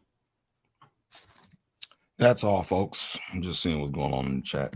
So I find this very, I was looking into this, and I was wondering how is all this stuff going to be playing out? Because we hear about these seven angels having seven trumpets, seven vials, and at the same time we hear about the seven seals being broken. So I had this analogy that, you know, when Christ breaks the first seal and the white horse is riding, that has to, it must deal, it's probably the Antichrist, right? Because after when that first seal is open, you see this, let me see, where is it at? When you see the you see the first angel sounds his trumpet, you know, there fall hell and fire mingled with blood, and they were cast upon the earth. And the third part, the trees were burnt up, and all the green grass was burnt up. And when you go here, okay, why is this? Oh my God, I keep taking this down, huh?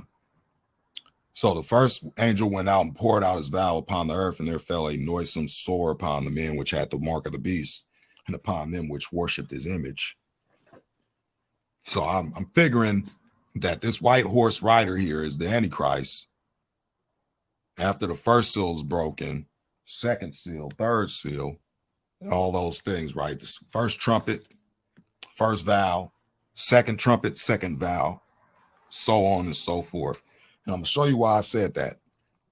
Because it seems to be that these angels are doing the same exact thing. Now, I'm not tying in the seals with the trumpets or anything like that, but I'm just saying that we are past the first seal being open. The second seal deals with that red horse, and war, peace is taken from the earth, and it was given to this red horse rider a sword, a great sword, right? I think we're currently on this third one, the black horse, right? That's what I currently think we're on, because it talks about the price of food and everything rising and all like that. The fourth seal, we know that the fourth seal is the pale horse of death, and hell follows that pale horse, right? Hell follows the death, the rider called death. And then we see that a fourth part of the earth, it was given him power, and power was given unto them.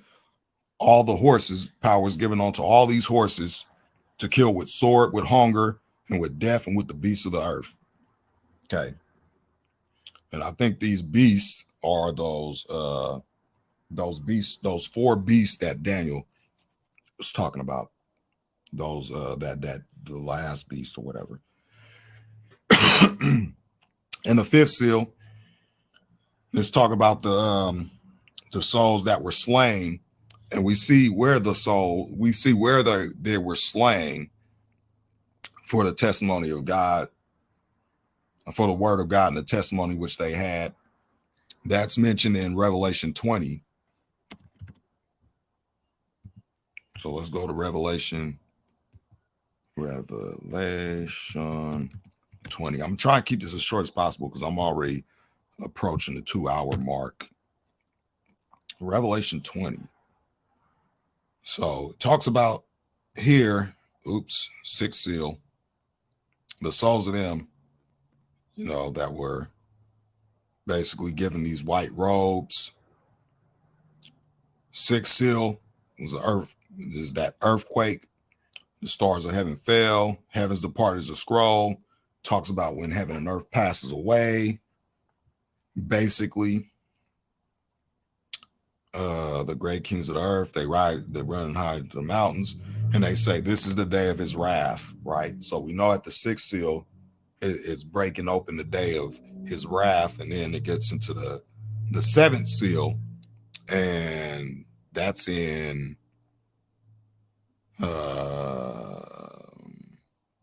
8 right here.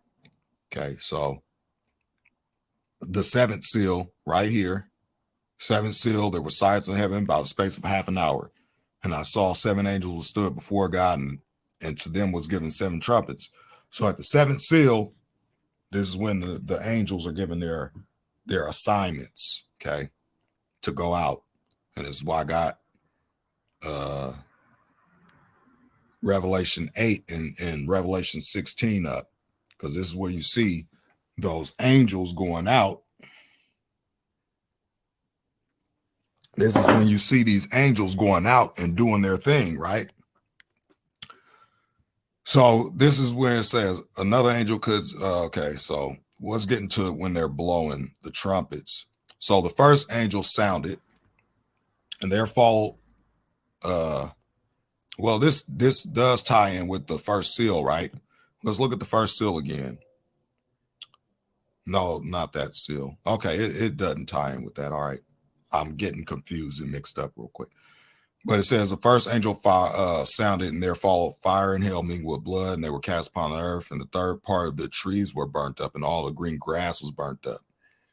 And I found this very fascinating that this ties in with this noisome sword coming upon them. The second angel sounded, as it were a great mountain burning with fire and cast into the sea, and the third part of the sea became blood. third part of the creatures which were in the sea and had life died, and the third part of the ships were destroyed. And this kind of goes in with this one, right? The second angel poured his vial upon the sea, and it became as the blood of a dead man, and every living soul died in the sea. It kind of ties in with this second angel here sounding his trumpet.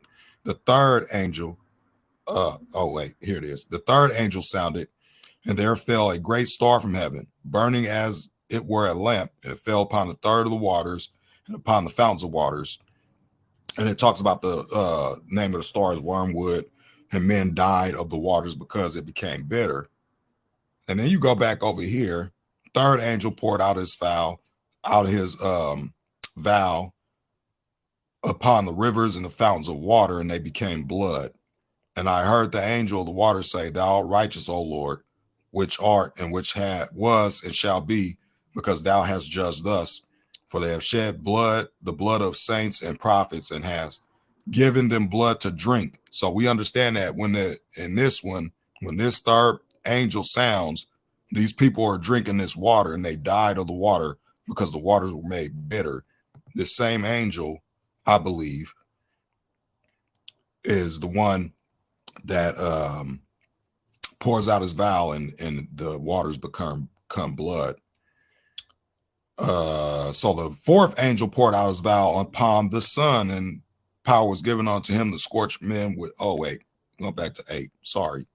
Fourth angel sounded, and the third part of the sun was smitten, and the third part of the moon, the third part of the stars. So as the third part of them was darkened, and the day shone not for a third part of it, and the night likewise.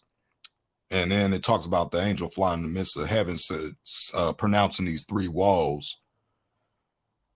The last 3 angels that are about to sound, right? So where am I at? I'm on the fourth angel. Yeah, fourth angel poured out his vial upon the sun, and power was given unto him to scorch men with fire, and men were scorched with great heat, and blasphemed the name of God, which had power over these plagues, and they repented not to give him glory. So the fifth angel talks about the kingdom of the beast being full of darkness. And this is the fourth. Let me go on 9. Revelation 9. Oops. What's going on with all that? I put in Revelation 9. I don't know why that all popped up. Revelation 9, the fifth angel, right? The fifth angel sounded, and I saw a star fall from heaven onto the earth, and to him was given the key to the bottomless pit. So this one ties in with this fifth angel, the kingdom of the beast being full of darkness, and they gnawed their tongues for pain. Say that because, out of the smoke of this pit, there came locusts, and unto them was given power as the power of scorpions of the earth.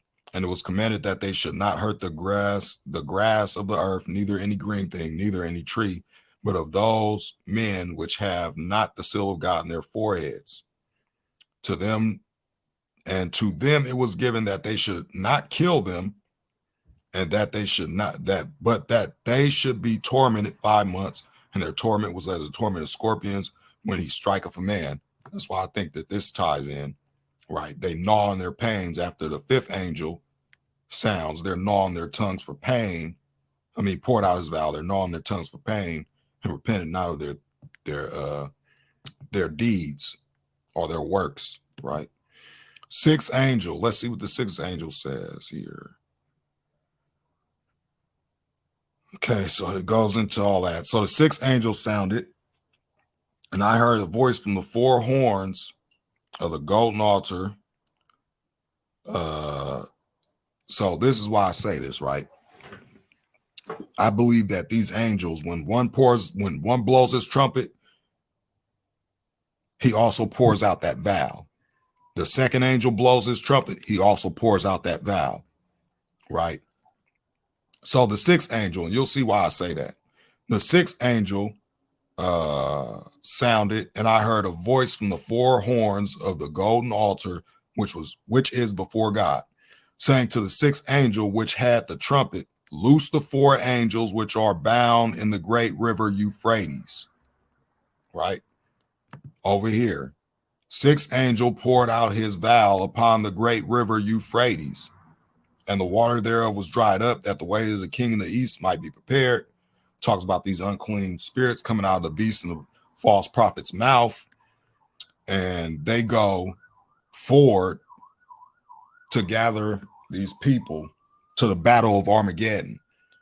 Now, the reason why I say that we're approaching Armageddon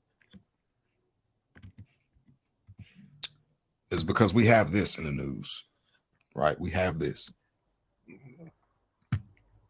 And I keep bringing this up. This is 3 weeks ago.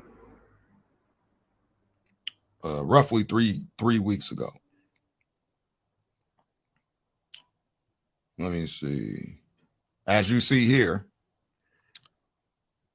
water is a stream of geopolitical force through history.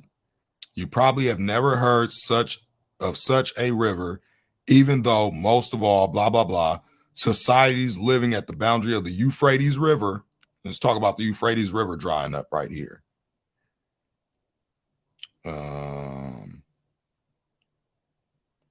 Let's see if I could get one of these. Let me just go into this article. Where is it at?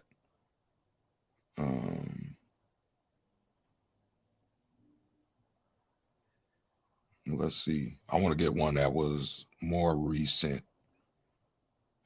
That's a month ago. Okay, let's go to the ones that's a month ago here. Let's go to Al Jazeera. Right? This is why I say, we're not going into the battle of Gog and Magog just yet. Let me go into Revelation 20. Again, I keep telling people the battle of Gog and Magog happens after the first resurrection. Right? And I saw thrones, and them that set up, and they that sat upon them, and judgment was given unto them. And I saw the souls of them that were beheaded for the witness of Yehoshua, or Jesus, whoever you want to call him, and for the word of God, which had not worshipped the beast, neither his image, neither had received his mark upon their foreheads or in their hands, and they lived and reigned with Christ 1,000 years. The rest of the dead lived not again until 1,000 years were finished. This is the first resurrection. After the first resurrection, Satan is loosed out of his prison. And then it says here, and shall go out to deceive the nations which are in the 4 quarters of the earth, Gog and Magog, to gather them together to battle, the number of whom is the sand of the sea. That's when Gog and Magog is going to happen. After the expiration of the first resurrection, after the expiration of the 1,000 years, Satan's loosed.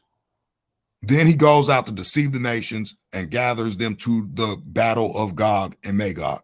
So until we see the first resurrection, the battle of Gog and Magog is not going to happen according to scripture.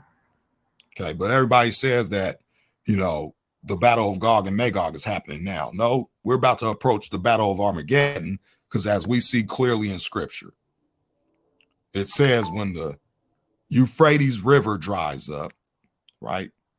When the Euphrates River dries up, when the 6th angel pours his vial upon that river, it's dried up, and the way of the kings of the east are prepared. They are gathered together to a place called in the Hebrew tongue, Armageddon. Then the 7th angel pours out his vial. We'll get into that after the 7th trumpet. Okay, so let's get to this 7th trumpet. I believe it's in chapter 10. And then I'll bring this down. I'll take this live. I'll get off here. And yeah. Okay, so let's go to the last one.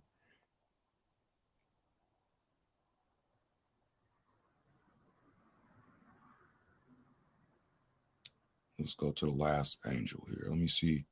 Where's this 7th angel? Okay, so that's not that. It's not chapter 11. It's not chapter 12. It's not 13. Let me see if it's in 14. Oh, that's something I want to bring up right now. because I'm gonna go into this one. I'm gonna go into this one. This is the same thing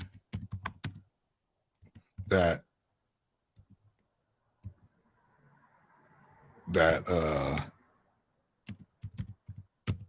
Yehoshua, or who you guys call Jesus Christ. This is what he said, right? This is why I asked people, what time are we in the time of the Gentiles? Because it's very important. It says here, they shall fall by the edge of the sword and shall be led away captive into all nations. And Jerusalem shall be trodden down of the Gentiles till the time of the Gentiles be fulfilled. So there has to be Gentiles in the land. And when does this happen? Revelation 11. And there was given me a reed like unto a rod, and the angel stood saying, rise and measure the temple of God and the altar and them that worship therein. But the court which is without the temple leave out and measure it not, for it is given unto the Gentiles, and the holy city shall they tread underfoot 42 months. So that's what Christ said. And John was shown exactly when it's going to take place. It's in Revelation. We know that Revelation deals with the last days, the end times.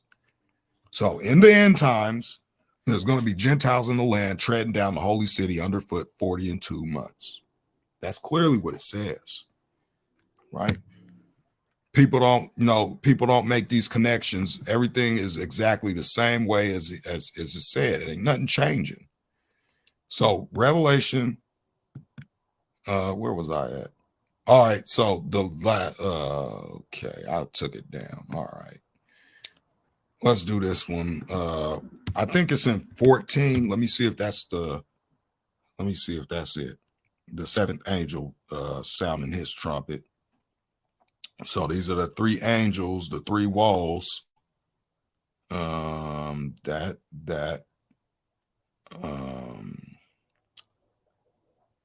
Heard a voice, behold, white cloud, son of man. This is the harvest. Okay.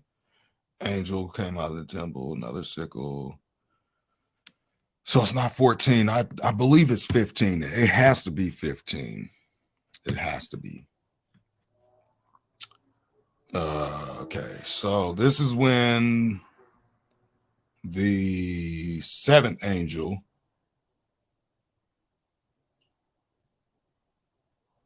where is the seventh angel? All right, so let me see here. The seventh angel came out of the temple, having the 7 plagues, clothed with pure white linen, having their breasts girded with golden girdles. I'm looking for when that seventh angel sounds his trumpet. I guess this is it right here.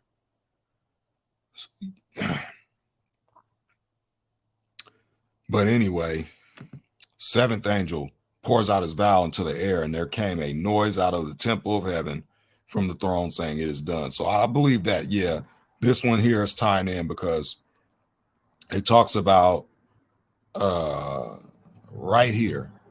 And the seventh angel came out of the temple, having the 7 plagues, clothed in pure and white linen, and having their breasts girded with golden girdles. One of the 4 beasts gave unto the 7 angels 7 golden vials, full of the wrath of God, who lived forever and ever. And the temple was filled with smoke from the glory of God, from his power. And no man was able to enter into the temple till the 7 plagues of the 7 angels were filled.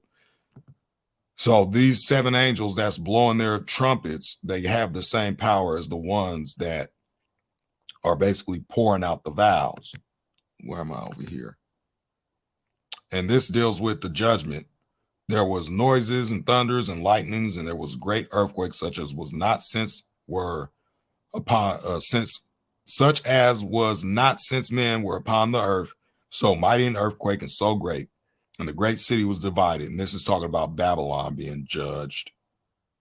And that happens in Revelation 18 with Babylon. Revelation chapter 17 talks about the 10 kings, the 7 heads, and the 10 horns. The 10 horns are 10 kings. The 7 heads are the mountains on which the woman sitteth. And then it talks about the whole thing, and it goes on in progression. And I think I'm gonna throw I'm gonna throw 19 in here. Let me go to Revelation 19 because that's the Battle of Armageddon, right? So during the Battle of Armageddon, this is when they're going to make war with the Messiah, the real Messiah, when he returns to earth, right? Because it says here, I saw the beast, right? The Antichrist, the same one that made war with the saints in Daniel and in Revelation 13. And I saw the beast and the kings of the earth and their armies gathered together to make war against him that sat on the horse and against his army. We understand up here that this talks about Christ coming back on this white horse. Where is it? I saw heaven open, and behold, a white horse, and he that sat upon him was called Faithful and True, and in righteousness doeth he judge and make war. So when people keep saying the Messiah comes back to bring world peace, no, he doesn't. He's coming back to wage war. And we see that clearly written down here in scripture. When the beast, and I saw the beast and his army, and the kings of the earth and their armies gathered together to make war against him that sat on the horse and against his army. And the beast was taken, and with him the false prophet that wrought miracles before him, which deceived them that had received the mark of the beast and them that worshipped his image. These both were cast alive into a lake of fire burning with brimstone. And the remnant were slain with the sword of him that sat upon the horse, which sword proceeded out of his mouth, and all the fowls were filled with their flesh. And this is talking about Ezekiel 39. This, when the Armageddon is over, said and done, right? Because we understand that Armageddon is the war between God and these, people. So let me end this live. Sorry about the first half of this. I did that before. I had a live that went for 56 hours. That was in 2020 with the riots that was going on, or the Capitol Hill thing, January 6th. I did a 56-hour live, but they didn't allow that live to stay up. I guess it stops recording after a certain amount of time. So I would do a 24-hour live, but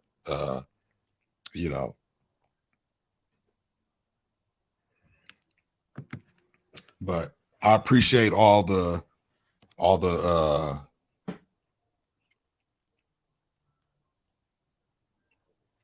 I'm going to address the chat before I get off, though, because I see it's a lot being said in the chat. I appreciate all the comments and things like that.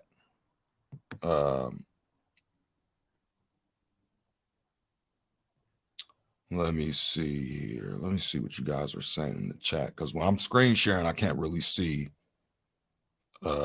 what's in the chat. So let me see here. Let me scroll up a bit and see what you guys are talking about.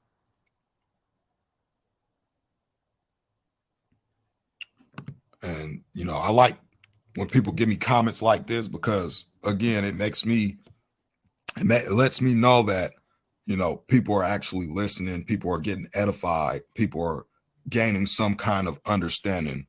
And again, if I love my neighbor as myself, I'm going to go into the Bible and tell you the truth. I'm not going to come with my own interpretation of the Bible. I'm sorry. I just don't do that. I don't believe in making people feel comfortable when it's times that we shouldn't be feeling comfortable. Okay, let's see here. Who else here? Okay, so I don't know if Pam is one of those polar plunges. Okay.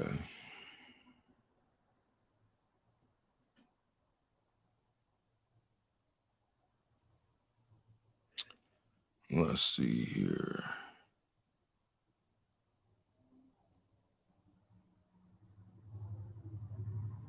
Again, thank you for that, Pam. Although most people are not going to sit here and listen to anything I have to say, but you know, at the end of the day, you know, it's just sad. Sorry, but it is. It is what it is. You know, a lot of people discredit what I talk about. So of course, ain't nobody gonna sit here and try and listen to what I gotta say.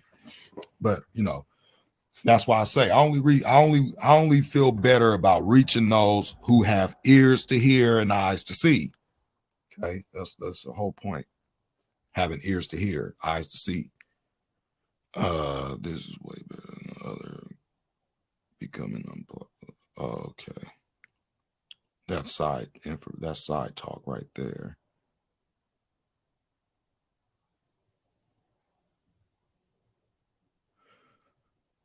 And this has been happening a lot. Today I didn't really plan out this live. I had actually set it 15 minutes before I went live, so that could be a reason why you didn't get a notification. But again, when I do set lives up, it's been a number of people telling me that they haven't been receiving notifications, but you guys should already know why. Okay, you guys should know why they're doing that. Let's see what else we got here.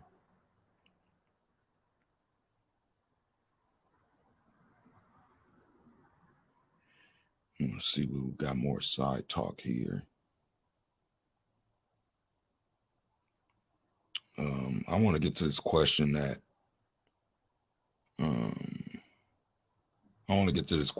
Pam.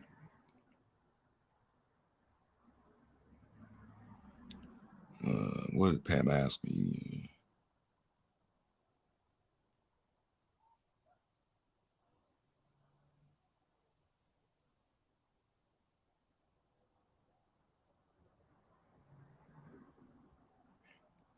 There it is. Oh, I don't know if you're still in here, Pam. Shalom, Diane. Shalom. The forehead thing. Let me just bring this up real quick. I'm gonna show you exactly what that is. Real quick.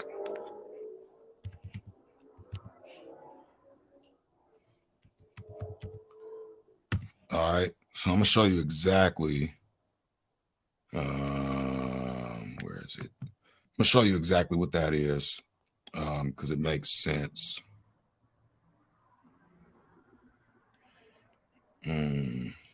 Okay, here it is, right here. Okay, so like I said before, I don't think that it is a tattoo. Let me just share my screen real quick. I think it's these chips. I'm really standing strong on that it's these chips, as I showed that information in the beginning of this live. So this is for Fortune, and this is what that is, the one in the forehead. Elon Musk claims Neuralink's brain implants could save memories like photos and help paraplegics walk again. Here's a reality check. So they go in here and they talk about how they don't really trust this too much. And we'll just read a couple of paragraphs here. His latest passion project is Neuralink, a company that is developing a brain implant that will link the human brain directly to computers. So we just read in that previous article dealing with the chips that this stuff is going to be merged. This is nothing more than man merging with machines. Excuse me, I gotta Excuse me, I got to burp. I don't want to burp on mic like I've been doing all day. Excuse me.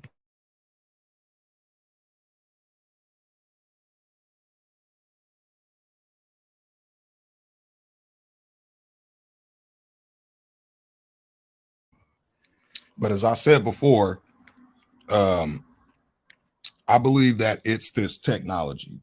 Okay. It's man merging with machines. All right. So it says here that the human brain is going to be directly, is going to be this brain implant, this brain interface, this brain computer interface, this BCI is going to basically link people to computers. And they already got the trials going right now. They have I believe they gave one guy a brain implant to communicate via computer by using his thoughts alone. And that's what it says here. He claims this computer interface, this brain computer interface, BCI, will enable humans to carry out actions through thought alone. One of Musk's first goals, helping paraplegics regain their independence. But it doesn't stop there. It just kind of seems like, and he deceives them by all these miracles, right? We just read that in Revelation 13. This would be considered a miracle to make a paraplegic walk again, right? It's like that false sense of healing that, Christ came doing. But again, but it doesn't stop there. The company's technology, Musk hopes, will one day not only treat but cure brain disorders and even some save memories so people can revisit them like photo albums. Helping paraplegics walk and curing brain disorders are certainly noble goals. And hey, ordering a pizza just by thinking about it sounds cool. But many experts are concerned that Musk is seriously overhyping what Neuralink's implants will be able to accomplish. So talk about technology being hacked. And this is what Elon Musk talks about. Number one, Neuralink's brain implant will save us from AI annihilation. Oh, since we can't stay up to pace with AI, you might as well, you know what they say, you can't beat them, join them. Right? That's what he's basically saying here. This is Elon Musk's quote. Even in a binging AI scenario, we will be left behind. But with a brain machine interface, we can actually go along for the ride. You can't beat them, join them. And then it talks about spinal cord injuries, neurological conditions like Parkinson's disease. The brain chip will give superhuman abilities to able-bodied people. Superhuman. And I did a show. I did a show talking about let me just bring it up real quick. Let me stop sharing my screen real quick so I can bring up my YouTube. Now notice in here in number 4, he talks about superhuman abilities. Let me bring up this YouTube. Because I did a show a while back, I did a show a while back, and sure enough, it corroborates this last show that I did in the past. And like I tell people, I urge people, go back and look at all my old work that I've done. It's a lot of work that I've done.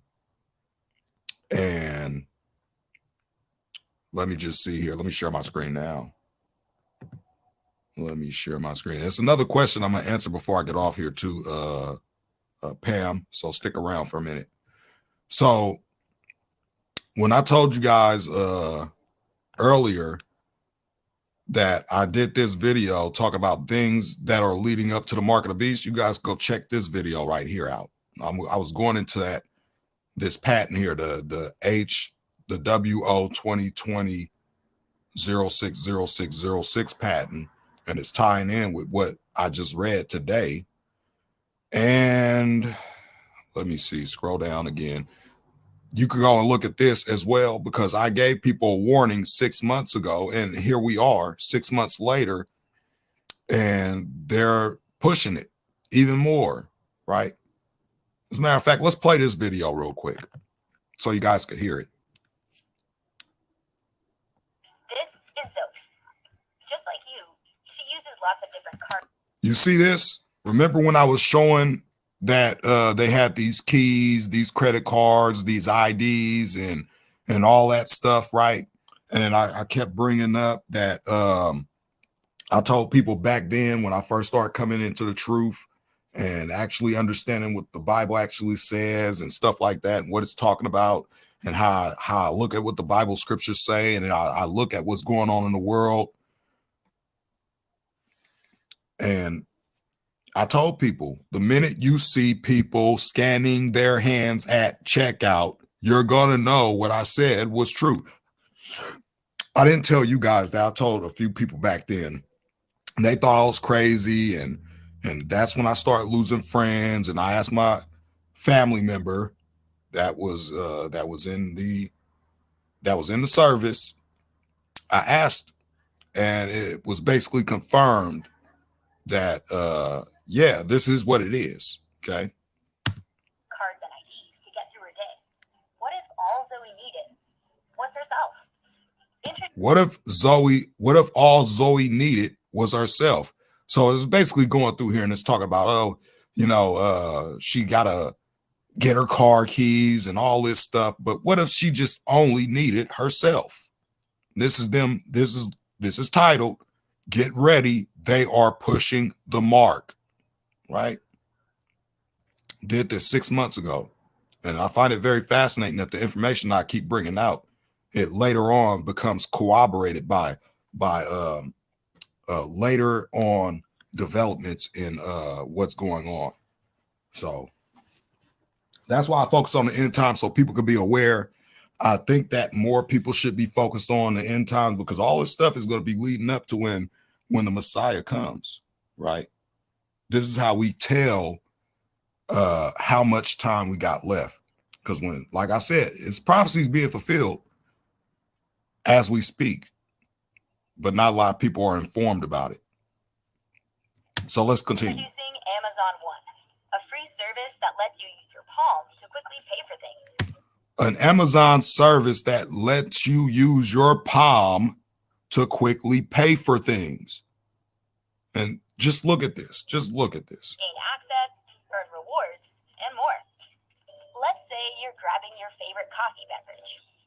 Or see how she scanned her hand at that checkout? I did this 6 months ago. I talked about this years ago, how this was going to be going, how this was going to be happening. or heading into the office. See how she scanned to go into her office? Or checking out. Checking out. Just hover your palm and you're on your way. Just hover your palm and you're on your way. It's as easy as that. Sign up is free and takes less than a minute. All you Sign up is free and it takes less than a minute. Oh, yeah, it takes less than a minute to get that injection, huh? And then credit card. See the credit card? and your See the phone? palm. That's it. And all you need is your palm. That's it. This is what they're telling us. They're basically telling us what's coming down the pike. And I think it's already set in motion because, again, so let's go back to this one here. You guys could go and check out this other one I did. Let's see here. Where's that other one? This one deals with the superhuman abilities that's going to come with that. Let's see here. Where is it? Here it is. This right here, this one, I don't want to say, because right now, I'm surprised they even kept this one up. I'm surprised they kept this one up. But in here, I'm talking about how, they're using this technology to create super soldiers and all, right? Talking about that, going through all the articles dealing with what China's over there doing, right? This was streamed 1 year ago. And here we are with Elon Musk talking about the brain chip will give superhuman abilities to able-bodied people. Let's read this part real quick. While it might allow able-bodied people to type or play a video game through thought alone, scientists still don't know how to interpret brain activities associated with more complex conceptual thoughts. What's more, it's not clear medical regulation. I don't know why their grammar is just off. It's just off. So I'm gonna read it the way it should have been wrote. What's more, it's not clear if medical regulators will allow able-bodied individuals to have chips implanted. See that? This is why I keep saying that, because this brain implant is a chip, right? As the risk of implants and the surgery to implant them might be hard to justify. Let's see what else here. They will be able to insert the brain chip in less than an hour without general anesthesia. So without painkillers, basically. So let me see if Pam, let me see that other question that Pam was asking before I go. So we get that one off the screen. Let's see here.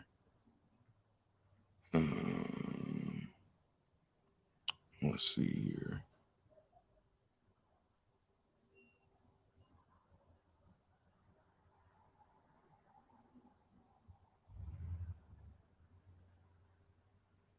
Okay. This one here. I think we're on. You ask how many horses been here? 4? No, I think we're on the 3rd horse right now. As we see the surge in food prices and all this other good stuff that they got going on.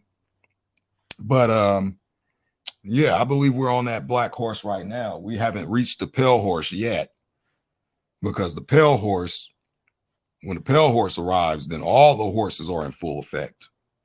If all 4 horses were here, then we would see death and all that on a massive scale.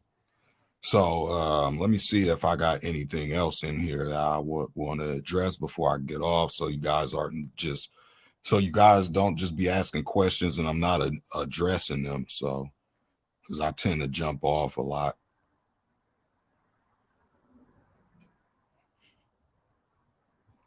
Let me see,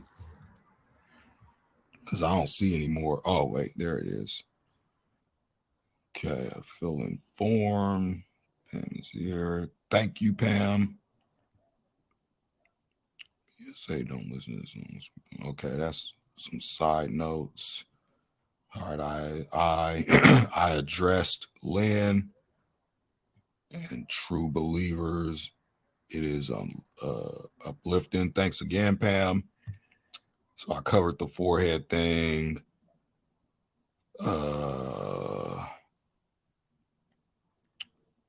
Let me see here real quick.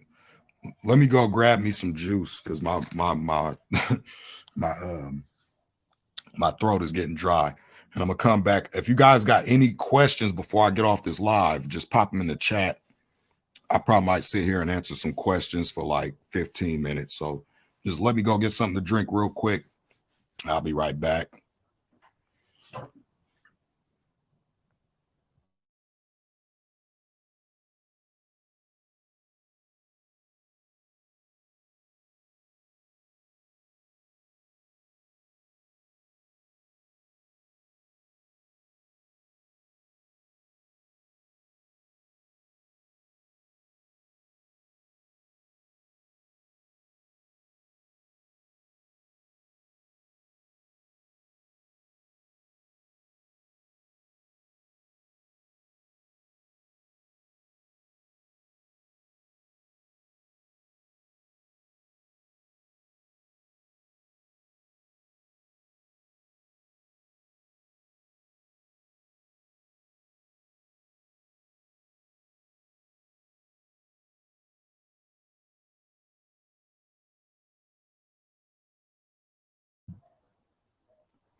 All right, so let me see here. Let me see. Let me see.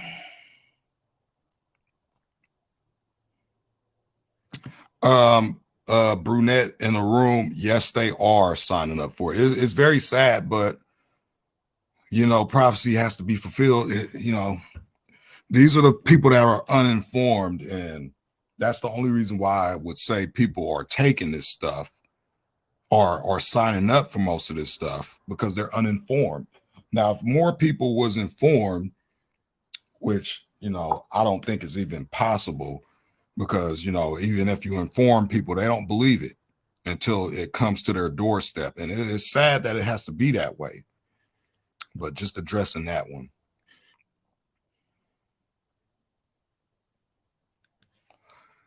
Do you have to have a robot to do it? The brain chip interface thing, the brain chip interface, yes, you do have to have a robot to do that. But as far as the ones that go in the hand, no, they do it at piercing shops or stuff like that. Let's see what else. Sorry, somebody just mailed me. Hold on.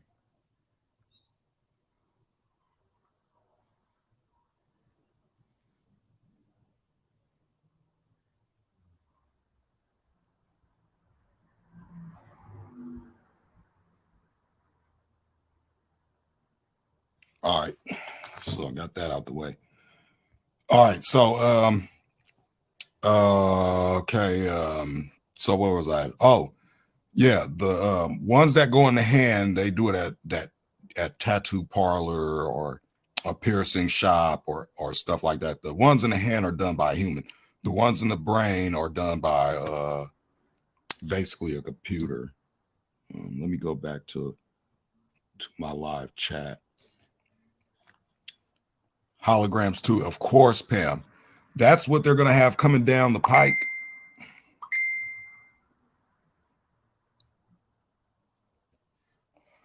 That's what they're going to have coming down the pike.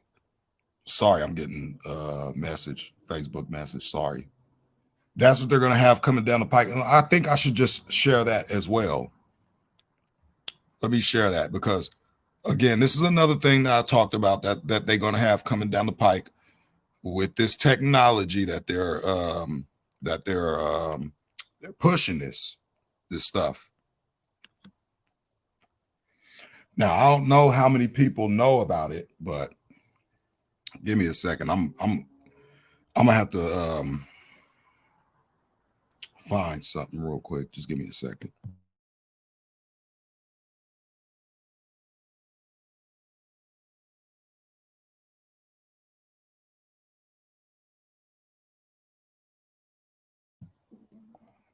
I don't know why I accidentally muted myself, but yeah. Just give me 1 second. I don't know if you guys heard about it. I know pretty much most of you guys have heard about it. But this is what Pam is talking about. And this is what also is going to be coming down the pike.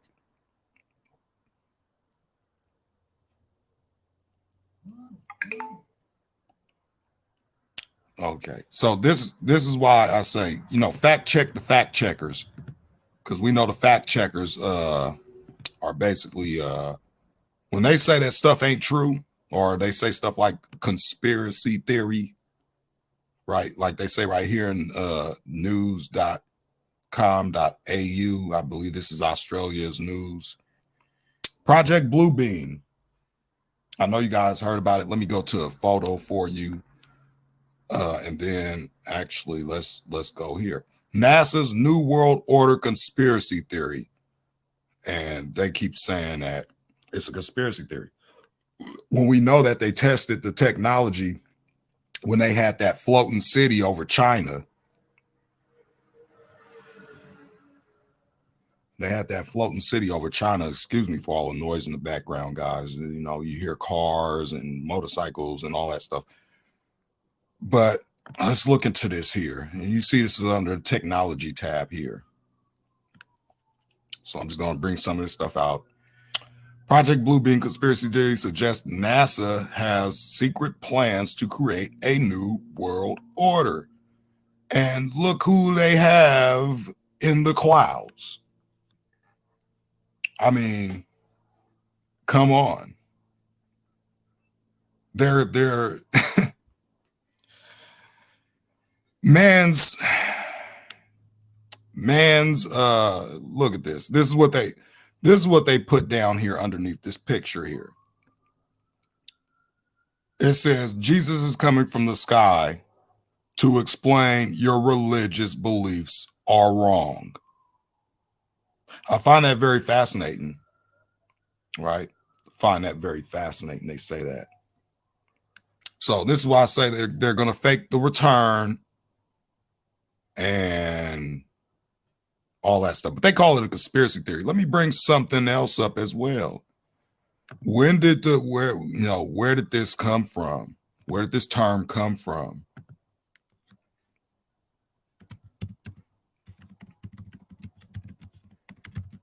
And of course, they're going to say this one is a conspiracy theory as well.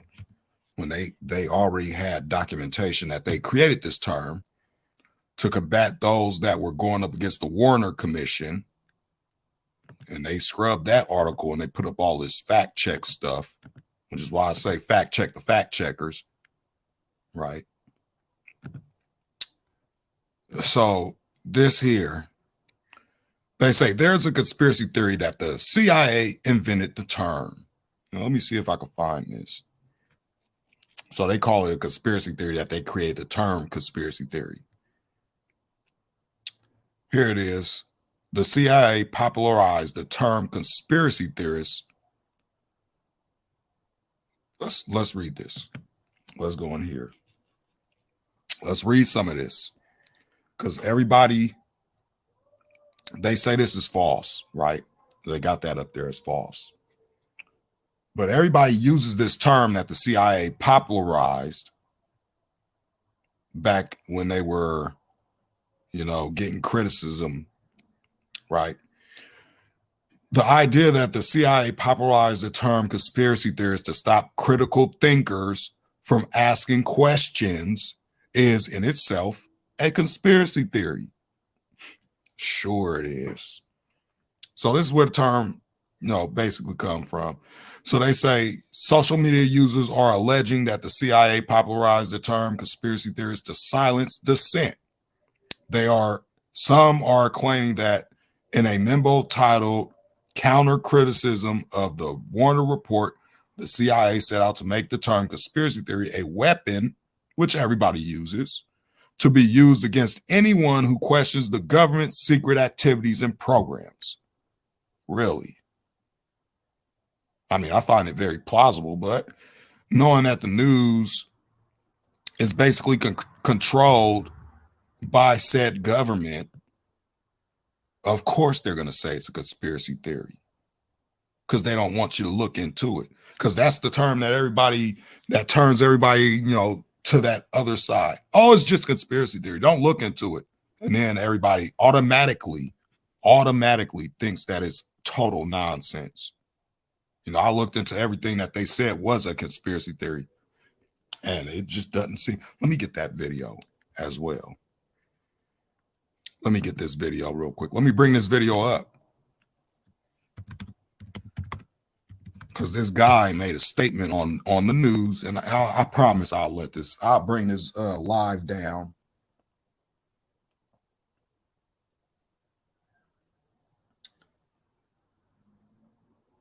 I'll bring this live down afterwards, and then I'll go back into the chat.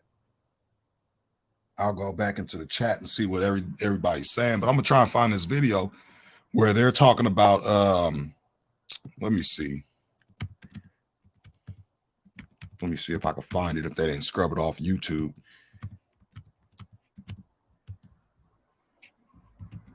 No, on them. Let me see if I can find this video. And then they depict these people with tinfoil hats on, which is another thing they do to turn people off from even seeking truth. Let me see.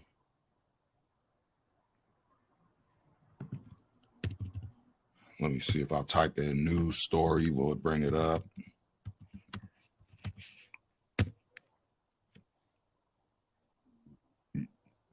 Let me see here. Yeah, they probably scrubbed this off the internet because they want people not to ask questions. That's the whole thing. I'm trying to find it where that guy was saying, he was basically saying something to the effect of, for a long time they've been calling these people conspiracy theorists, and the whole time everybody thought that they were wrong, but no, they was just saying he was basically saying that everybody thought they were wrong, but everything they saying is right because everything started happening that they said was going to happen, but was labeled a conspiracy theory. And I can't find it. Of course, they would take it off YouTube, But anything that goes up against what the government say, they just say conspiracy theory. And then everybody else goes and parrots that. Just like they say, let me show you what I'm talking about. Look at all this nonsense. We all know that there's a secret government that they got, right? We all know that. But they talk about it's a conspiracy theory. We explained the New World Order conspiracy theory. Well, why was Bush talking about they're going to bring about a new world order if it's a conspiracy theory? He had that speech in 1991, right? And then look at all this stuff they label conspiracy, right? Now, QAnon, I don't agree with that. QAnon is that IBM computer named Q. All right. Look at all this stuff they label conspiracy theories, right? Look at this one. Let's see if this one right here was a conspiracy theory or was it a conspiracy?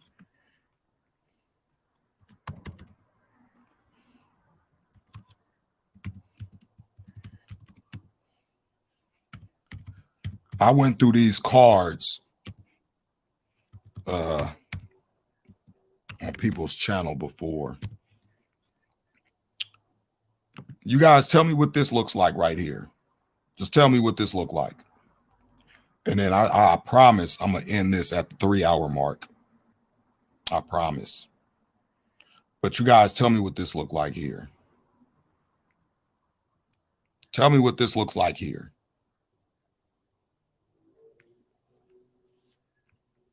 I'm just saying, it just resembles something that we all know happened to a T. This was put out in the 1990s.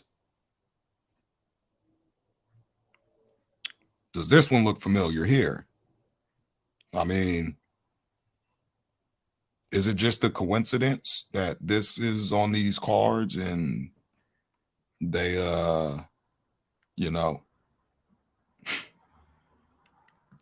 I mean, I'm just saying. Look at this. All this stuff they label conspiracy theory.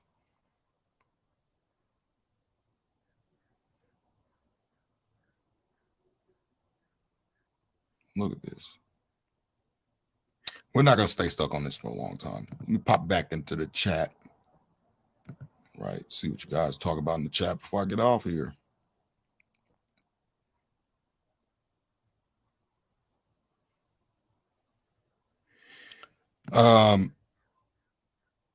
They don't have to pay for it. It's free. Most people got to pay for it, but it's basically free. Free trials. People are doing that.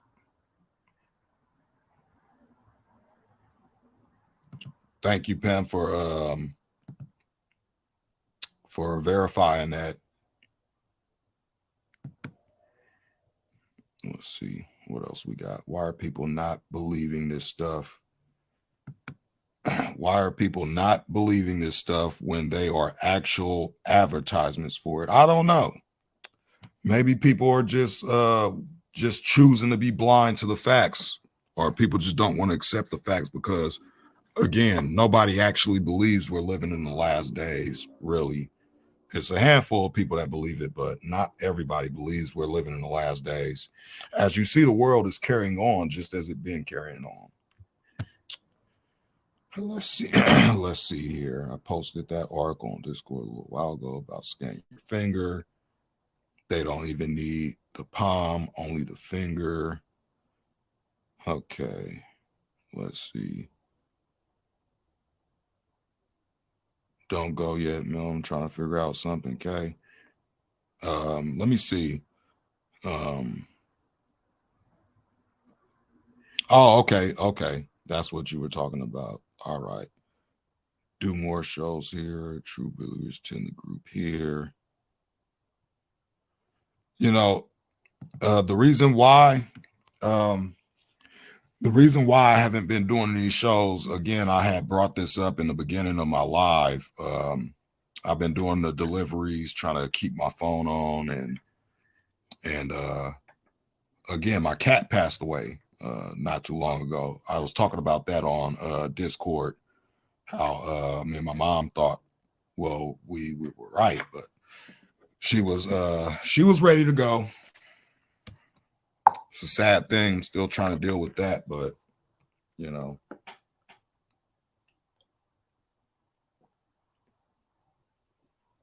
Just about to drink some juice. Hey, if I don't really do advertisement, but if you ever want to drink any good juice, get that. It's the best juice.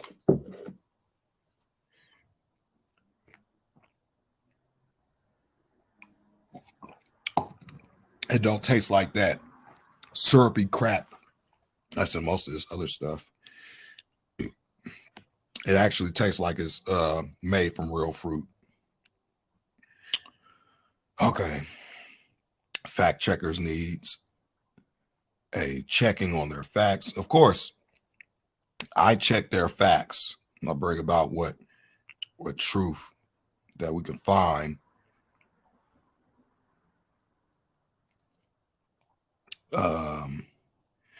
Yeah, Lynn, I see your message. But when I share screen, I can't really see what you guys are writing. So I'm trying to do this to where I could implement going through the chat after I do my presentations.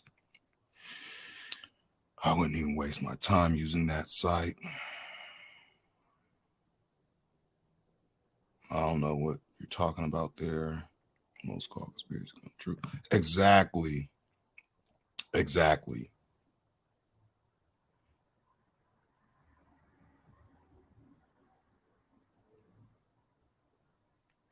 Thank you, Ress. You must be new. You must be new. But thank you. Because not a lot of people appreciate the work I do. I get discredited a lot and all this type of stuff. But you know, when people see the information, they come to their own conclusions, and that's what should be done on any show. Let people come to their own conclusions. You know, let the information come out, let people think about it, let people look into it, and let them come to their own conclusions. That's what I do here. I don't tell you guys to believe what I'm saying. I encourage people, go and look at this stuff for yourself. Okay, that's what I do. Exactly. They're the biggest conspiracy theorists. They're the ones pushing the conspiracies, right? And trust the quantum computer, eh? Yeah, you guys are funny today. Got to get facts right. Let's put that up there. Got to get facts right. It is much research and fact searching. Get books back out. Exactly. I agree with that. Let me see. Pam sent me some weird pictures earlier. Some conspiracy. I could see her reflecting in the mirror and she didn't. I don't know what you're talking about, Rest, but try and keep it clean in the chat. Shalom, Cosmic Dumpster. I see you just joined. As a matter of fact, I could have sworn I did. Let me see here. Let me see.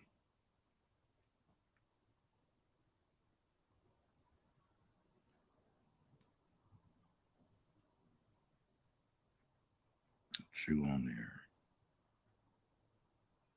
Okay, you are. All right. I had a feeling. I thought that I had to look at my phone. I was sure that I did make you a mod. I didn't see it on the YouTube or the StreamYard. Okay. Well, let's see if I could address a few more while I got 7 minutes. Twin Towers. Exactly. And also the Pentagon. And yes, they do. They've been selling those cards for a very long time. And, you know, a couple of people brought that to my attention on their shows. And I started looking at it and I said, you know, these guys are right. And then I started looking at all the cards. Now, I would probably do a show and get into all those cards, but I got to be very careful of which cards I present because, again, you know, there's certain things we can't talk about on this whole platform here. And yes, there is a lot of subliminal programming going on. There is there is there is a lot of subliminal programming, right? It's a lot of mockery that goes on TV as well, mocking of God's word. And we don't really pay too much attention to it. I try to show people how they're mocking God on the television. You got shows like Lucifer, and they're putting him up as a crime-fighting good guy, which they're trying to lead people to basically worship Lucifer in the long run. And, you know, it's just a bunch of nonsense.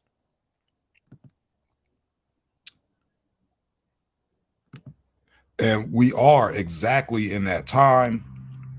We are. Most of the signs are here, and we see it manifesting in the world today. So it should be no surprise to anybody because it's written right there, outlined and as a blueprint in the book. You know, I don't think the Most High would have most of that stuff put in the book, and we ain't supposed to see it manifest in the earth, you know. Okay, so let's see here. Sorry about that. Yeah, it's okay. Well, you know, it was kind of hard to watch her suffer the way she was. She was losing a lot of weight. She barely was eating. She would start drinking a lot of water.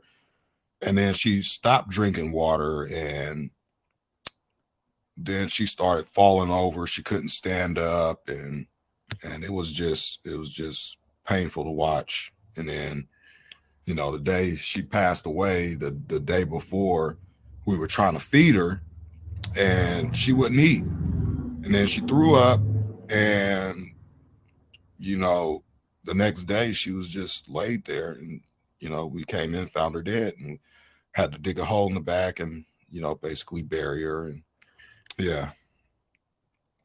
So thank you for that. But yeah, still trying to cope with it and deal with it. It's just kind of weird her not being here. But we still got her sister. We still have her sister, so I'm thankful for that.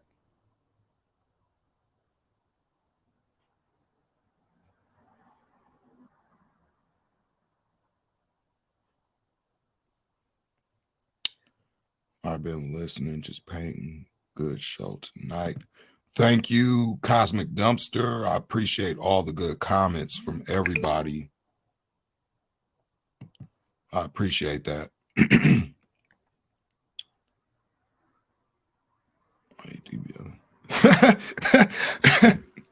Me too, Diane. Me too. I broke my TV on purpose. I took a hammer to that sucker, you know, because again, when I was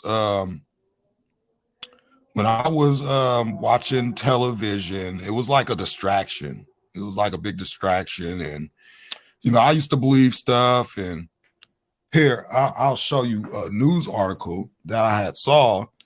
And shout out to RV Truth, because I've been subbed to that guy's channel. And he brought this up a while back.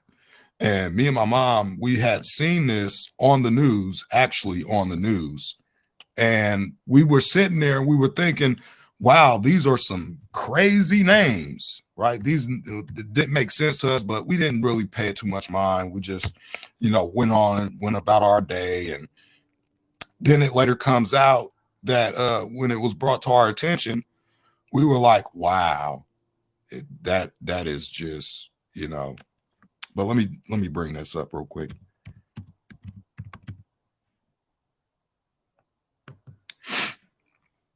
Let me bring this up. See if I can find this. Let me see. I want you guys to hear this too, because this just goes into how much they mock us, how they, you know, and then people say, oh, you know, it was just a joke and they got fired and all this stuff. But yeah, they still push this on the masses. And this is from 5 years ago. This is in the area where I live. So, well, I used to live, but fair use. Let me share this here real quick. Let me share this. And I want you guys to hear this. I'm not giving my own opinion on this, but I want you guys to hear, and you guys come to your own conclusion when it's presented. Okay. Now, again, I want you guys to hear the names of these pilots. Coroner is still trying to determine the cause of death and whether she was already dead when the truck hit her. We have new information now also on the plane crash. KTVU has just learned the names of the 4 pilots who were on board the flight. They are Captain Sum Ting Wong, Wee Tu Lo, Ho Lee Fook, and Bang Ding Ao. And this is the pure mockery. This is the pure mockery. Look at the name of the pilots and read them. This is how they mock the masses, and they push these stupid, ridiculous news stories, and people buy it and don't ask any questions. It's like, oh, wow, these got to be real people. No. They say, we learned the names of these pilots during this crash. Captain something wrong, basically something Wong, Wee Tu Lo, Holy F, Bang Ding Ow. Like the crash, bang ding, and everybody's saying ow. I mean, how do you not see this?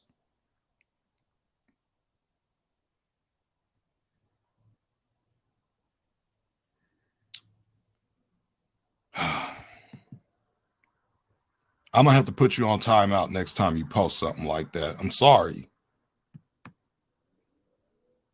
I don't accept stuff like that going on in my chat. Not since 2000. Let me see what you were saying. I have no electric since 2011 on the rural gather. Oh, okay. And that's good. That's good, because I was talking about doing the same thing that you guys are talking about right here. I would love to live off the grid as well. I would love to get off there their systems. But you know, that's why I got this this tent. I have this tent and I got all this stuff. So when it's that time to go, I'm already ready to get out of here and go live off the grid. Cell phone, computer, all that ain't coming with me. So with that said, I'll reach my 3-hour marker. I've been on here 2 extra minutes. So I'm going to get off here and go make me something to eat. And like I said before, I hope everybody were, basically edified and, learned something new, got some new information.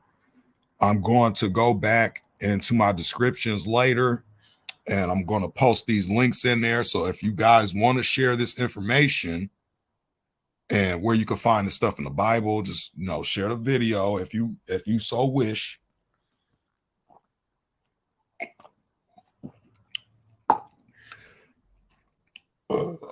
Excuse me. Share the video if you so wish. Definitely, and I'm going to say again, definitely share that video with that guy that's talking about that. What's his name? And you guys can go watch that whole thing. And yeah, I probably might throw another video in the link, another video link in the description so people could, see some more information about what was coming out back then and how it's here now. Basically, it's here now, but it's not really all the way here, but we know it's being implemented. So with that said, I hope everybody have a blessed night. I hope everybody is well and fine. And I would say this: read your Bible and let the word of God be the reigning authority in your life, because at the end of the day, these people down here, men, are going to deceive. Men, not God. He's not going to deceive us. He gave us everything we need to know. You want the answers, that's where you find it. And also, as you're reading your Bible, prophecies, as you're reading the Bible and these prophecies,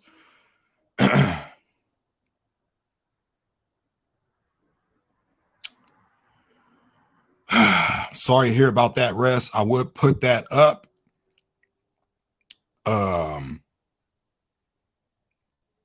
I would put that up on the screen, but again, I can't talk about that on YouTube. I would, as a matter of fact. No, I ain't gonna do it. But anyway, it's sad that you did that, but we all have choices to make. There's been a lot of people that been going through that as well. And yeah. So it is what it is, I can't tell you, because I don't want to speak on none of that on here. But anyway, I hope you all have a blessed day, blessed rest of the night. Read your Bible, look in the world, see what's going on. Be aware, warn your family, warn your loved ones, your family, your friends, and get ready, because yeah, we're definitely in some very, very troubling times here. And that's all I want to say. So shalom, everybody.